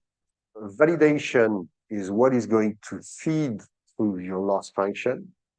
And test is what you're testing against, actually, that's your ground truth that the model never sees. Okay? Now, you're going to get your weights, you're going to get your model, you can get back to here, and you're solving that problem. There's a much more efficient way of doing this. We're going to see it in a minute. Now, to finish a little bit on classifiers, I need to talk about augmentations. One of the weaknesses for anything that we do in AI is that you need good data and you need lots of it. Okay? You never have enough of it. Trust me. Once you get in bed with a machine learning scientist, the first thing he will request is more data, more data, always more data.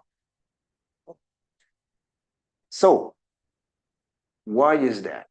Well, I just told you, you split your data set into training and validation, and then you're following through the epochs while you're training. You're following whether the training accuracy and the validation accuracy are starting to match. Ideally, they will get close together, and that means that your model is learning. Okay. If they depart from each other, like this or that, that means that the model is not learning. In that case, it is overfitting. What is overfitting? Overfitting is the model is forcing weights onto your data. It cannot learn something. And by learning here, I mean it cannot update its weights in a meaningful way. There are various reasons for it, but generally is that the weights are in local minimum, and there's not enough information to move those weights from a local minimum of the loss to a global minimum of the loss. So not enough data. Now there's a way to remediate to that not enough data if you think that your data is meaningful. So if you think that you've covered most of the cases and it's just going to be a pain to add more data just for the sake of adding data, you can do data augmentation. Data augmentation, there's various data augmentations that we've got. One of them is adding translations to your images. So you're going to say, hey, I can move that image by 10% to the right, left, top, bottom. And that gives me a new image. I can do scaling. Scaling is dangerous for biologists, depending on what you're doing, really. This one is to take with a lot of precautions, except if you're doing an object detector, because an object detector is scale invariant. You need to know a little bit about this kind of stuff. If you don't, you can always ask me, because I've probably made all the mistakes that you're going to make. So you can shear things. Shearing things, that's basically transforming it like this. And again, this one is very effective if you put only something like 5% shear. And it doesn't denaturate that much that beautiful kitten.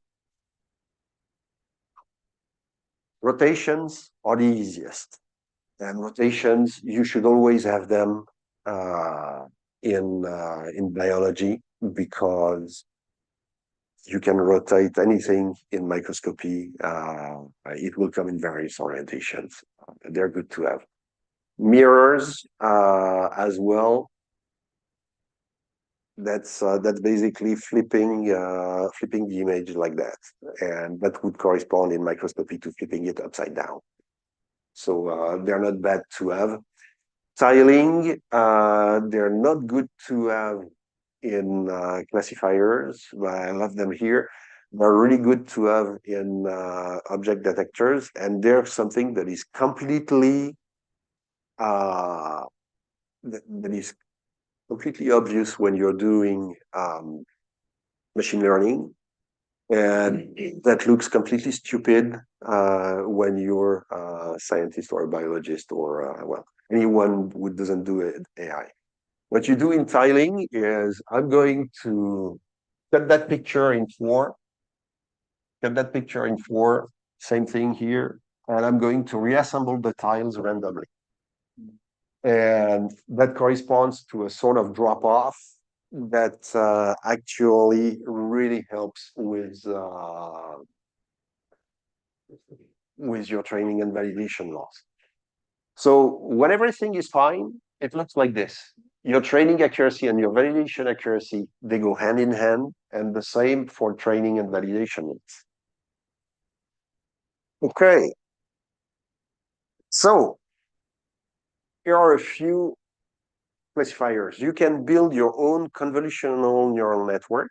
That's fine. And I would encourage you to build the first one as a hello world example. You already know the tool after that and what to do with it. ResNet, this one is the winner for me.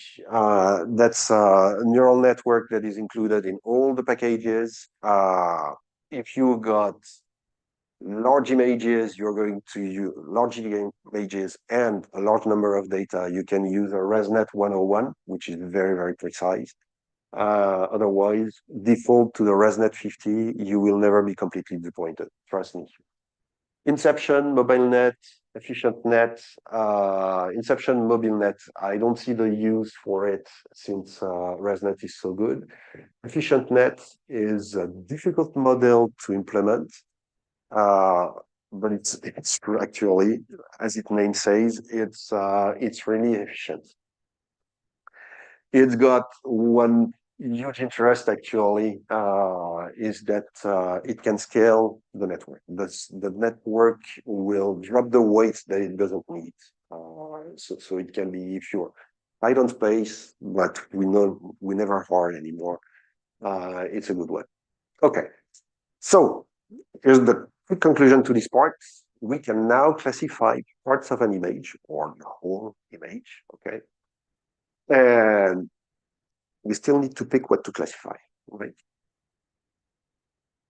It would be cool if we had an AI to do that for us.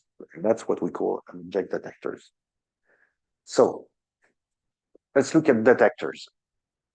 I'll tell you straight on, there's two of these five that are implemented nicely and that are easy to use. That's YOLO and the faster RCNN. YOLO is completely open source, faster RCNN as well. Faster RCNN, I think, was devised by Facebook originally. YOLO is actually the state of the art nowadays. YOLO v3, v4, v5. Well, let's look at how it went on. The first YOLO was devised in 2015. I started using it in 2018, so that was 5 years ago with YOLO v3. And then it started to spawn some evolutions. YOLO v5 was the first one actually that used multi-scale resolutions, which was really interesting for what we do in microscopy.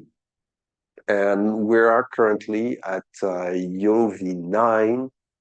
I've only implemented YOLO v8 up to now. That's a very, very strong framework, and there's a lot of commitment about researchers. Now, YOLO, it stands for you only look once, which is completely different from the other networks. The other networks, what they do is they're going to scan an image and they're going to try to find occurrences. Once they found those occurrences, they will rescan where needed. YOLO works differently than this. What it does is it's going to scan the image only once. And out of that image, it's going to give you that ugly thing with a lot of bounding boxes and confidences. And those are predetermined. They're basically what we call anchors. And out of this, and the class probability map, it's going to give you the best match in those bounding boxes. All right. So, in principle, it's quite simple. There's one essential concept that you got to understand. That's that concept of IOU, intersection over union. What you do is you got a lot of candidate boxes. And out of those candidate boxes, you're going to compute that intersection over union. And that's basically the intersection of these two boxes over the global box. The intersection of our union, the closer the boxes, the IOU, the closer it is to 1. Okay, and this is one parameter that you give when you're training your YOLO. Which IOU is your threshold? That's one as well that you get when you're doing the inception. The inception being the detection. Okay, so here's an example of good IOU where we got a dog that is being detected. Okay, and that's done through the non-maximum. That's why I had that slide to remember to talk to you about the non-maximum suppression. The NMS is another parameter, and those are the two that you're balancing. So typically an IOU, you don't want anything less than 0.6. An NMS, you don't want anything less than 0.4. And you should be okay with that, with most of that. How do we train it? So I told you, we're going to take our data set and we'll always partition it into test, train, and val. Okay. Now, the data set is looking at images, and we will have the labels for YOLO that have exactly the same names, but text. And those are the coordinates of your boxes in every single image. Importantly, for YOLO, very importantly, you don't need a nothing class, because anything that has not been labeled as an object is nothing. So it will learn, the YOLO will be really great at detecting nothing. On the other end, if you want to detect something, you got to train for it. So a clump of microalgae, you got to train for it. You got to include class of clumps and have enough clumps that they are detected. The way I partition the data set, easily, if you got many images, partition it as 60%, 20%, 20%. 70%, 15%, 15%. More.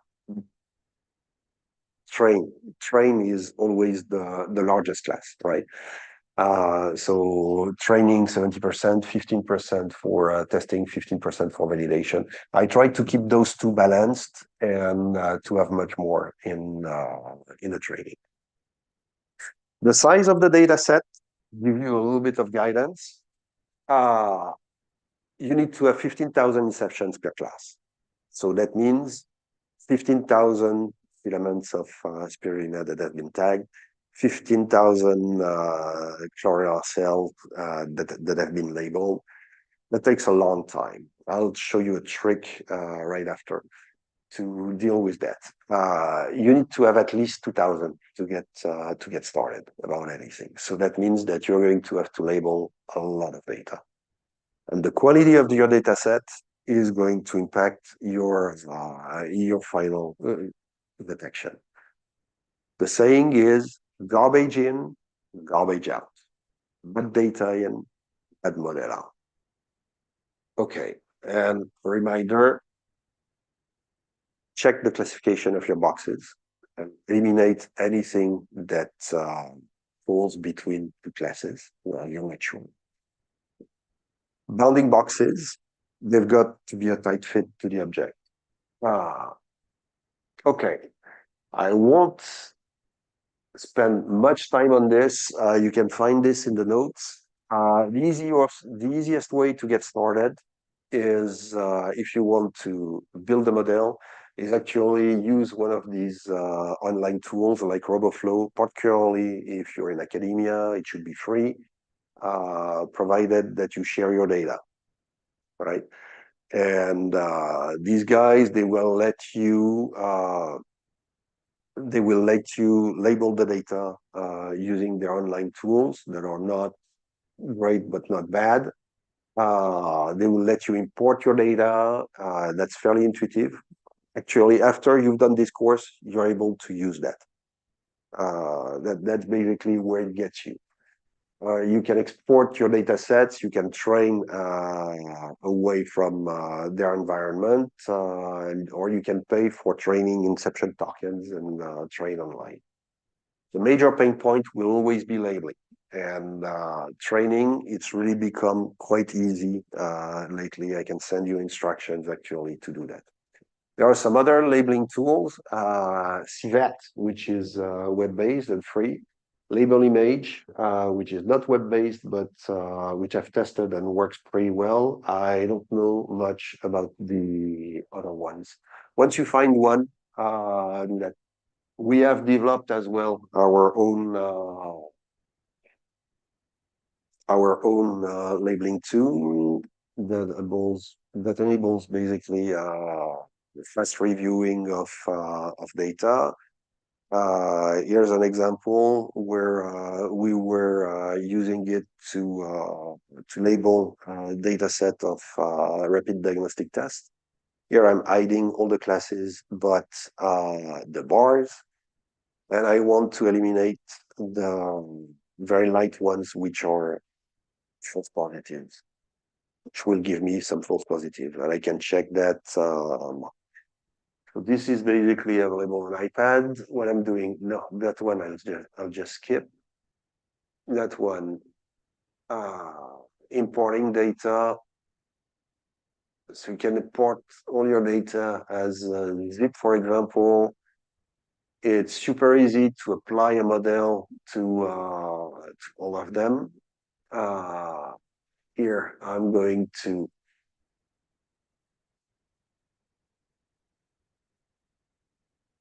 apply a model to one data set that has not been seen. Is just as easy as dropping annotations in, for example. And now I can apply all my annotations to my data. So that's the tricks that we play actually to import, export data outside of the system and get them formatted to become useful. This one I particularly love, and that's basically apply a model to my images. So let's show predictions, and that's useful to label data. What I always say is you start with a small set, you get your first model to work, and then you're able to get the rest of your data, and the rest of your data, use the model that is not super accurate in order to label the things for you. And once you've labeled that thing like that, you can convert your predictions into boxes and use that to retrain. So rinse and repeat, and your data set becomes bigger, it becomes nicer. So you can export data to your format. Okay.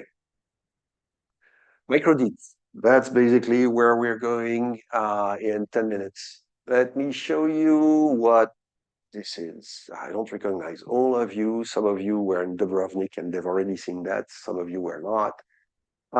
So there's one machine that belongs to the University of Almeria in Gabriel Lab, and I've brought another one. What we've got here is a microfluidic microscope. So we got our condenser, the whole microscope tube fits in that small space, and here we've got a microchannel.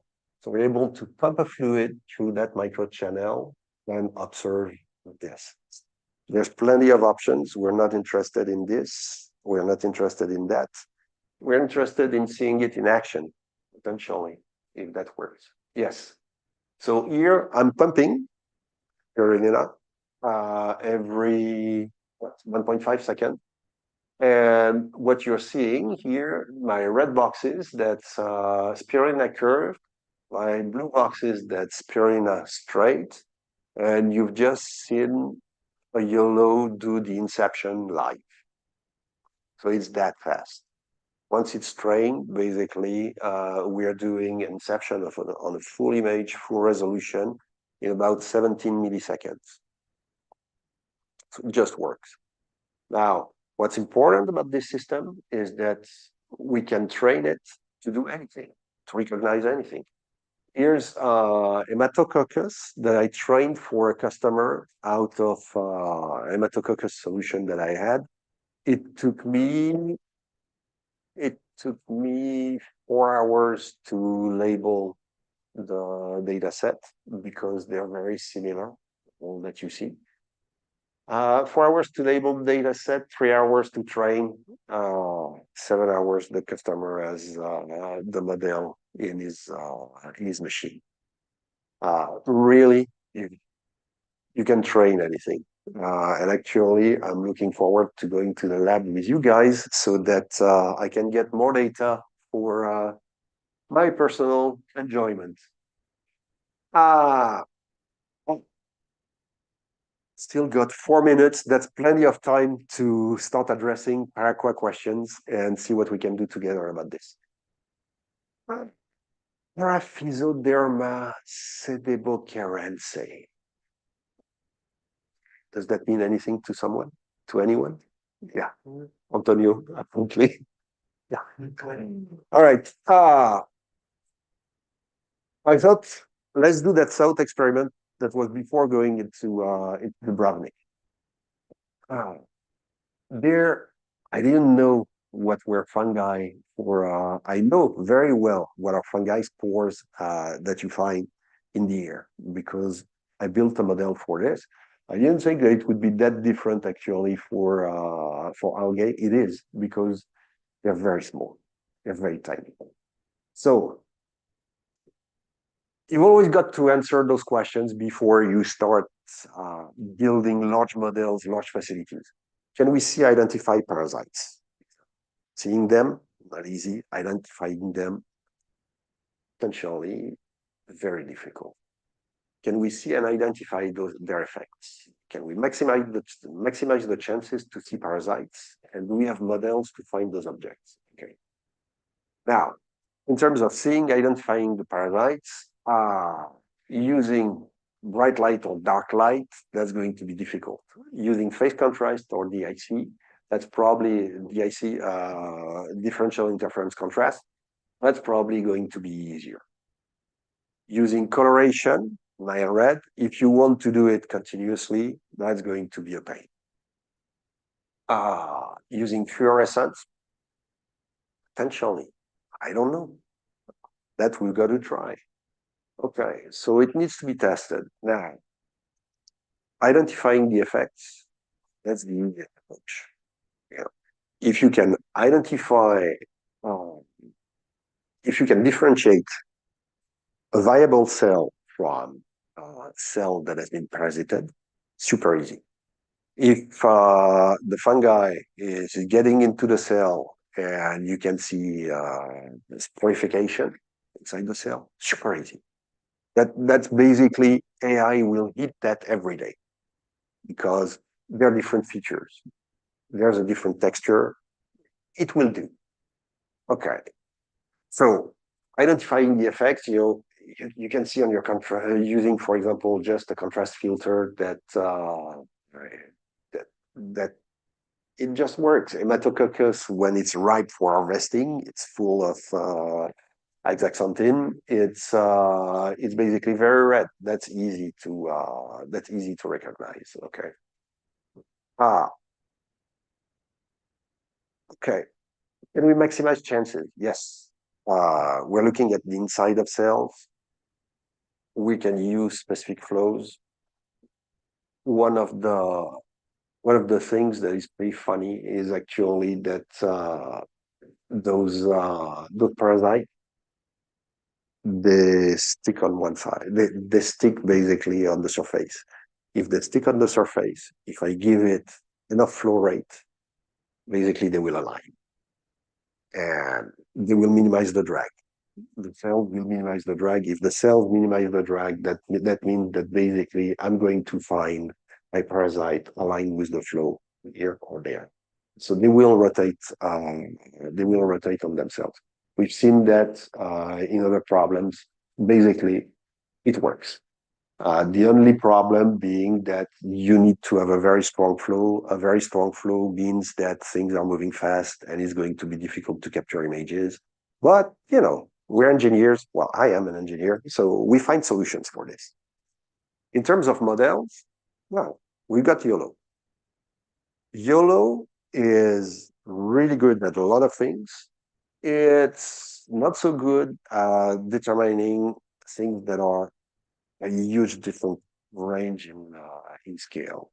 Now, fortunately, there are some guys nowadays that are working on new models that are enabling you to scan very large image because you want a large resolution to see those very tiny things. Scan a very large image using on every single tile of the image and reassemble those things. So there's solutions that are coming up that should make this thing manageable.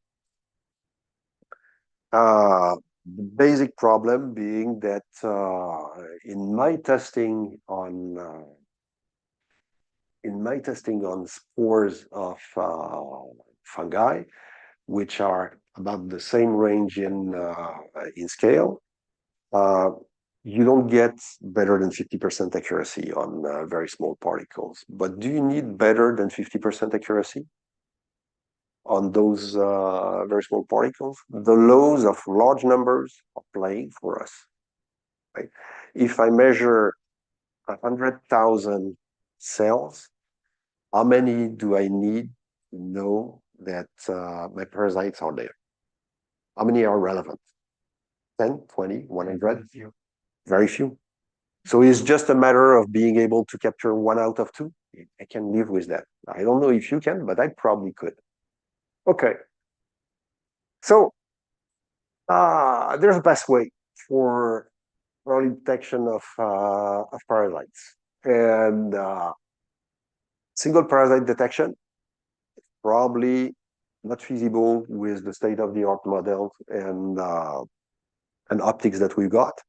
Finding one every out of 10, that's probably very easy. Much, much easier. We're sure about their effects on the cells, and we're sure that we can detect that very easily, actually. And that means that they've already parasited the cell, and that it's time to act. We're sure as well about the laws of large numbers that are on our side. And we're sure that YOLO can detect those changes, at least at the cell level. Post-processing is a potential pathway. If you want to do this, basically you need to find a specialist who's able to label your data or infect a culture in a small batch size. Don't infect your whole rice weight. Infect a culture, and you got the same culture, you got the infected culture. You can deduct the characteristics of the infected culture. You can mix one and the other to add to your data, which is a very good thing. You capture a large number of samples. You use a PhD student. I'm sorry, guys. You use a PhD student to label the data. You don't want to do that yourself. Train the model. Once you've trained the first model, you loop, get a larger amount of data, refine until you're able to push that thing to production. And I thank you for watching. I'm 4 minutes late. I don't know if you have questions from the audience, the people attending online. Okay. If not, I think that we can share and discuss during the coffee break, etc., and also now during the training. If possible, I invite the attenders online to switch on their cameras in order to take the picture of the event. Okay, and then I invite you to come here to take the picture with the people on the back space. I want to share. Yes. Deja de compartir.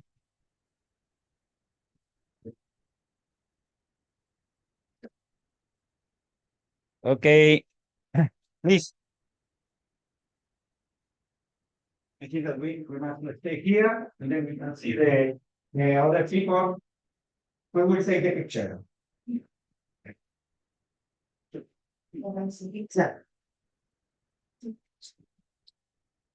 ¿Puedes poner que se vean? Ponle para que se vean todo. Es que se está viendo. No sé por qué lo veo. Gabriel, excuse me, can you hear me? Can you just switch the gallery view on Zoom that you have already the participant? We are doing that. Thank you. No sé si para que se vean más, ya no lo sé. Y arriba. Sí, ahí, pero ya lo he puesto para que se vean 4. Así. Pero 9, sí. Bueno, igualmente creo que no hay más gente para comprarla. Sería.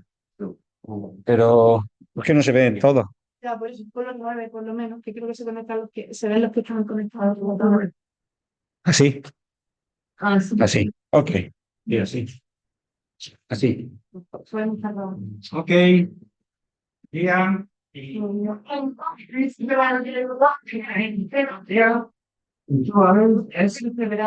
sí. Los ojos y el frío. Echarlo para acá, dejarlo más para acá. Con agua. Se ve la gente de la pantalla. Sí. Vale. Sí, que se da un poquito, sí, ok. Mm. Ok. Antes- Si quieres ver. Ah, no quiero preguntar a todo. No, no sé, no. Pues, we will going to back for the meeting this afternoon at 3 or at 3 the time after la 4. Okay. Sí, a las 4 es todo charla, ¿no? Okay. I repeat again that we will return back to the online session at 4 Yeah, per thank lunch you. time. Now we go to enjoy the breakfast and the training. It's a pity that you are not here, but the next time. Thank you, Gabriel. Okay. Bye bye. See you later. later. Bye. Bye.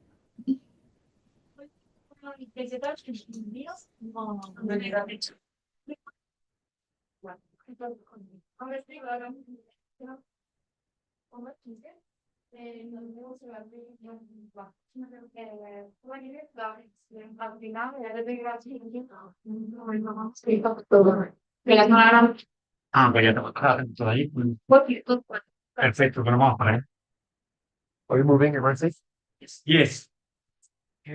David, you have to sing. Come on, everybody saw me. Where am I?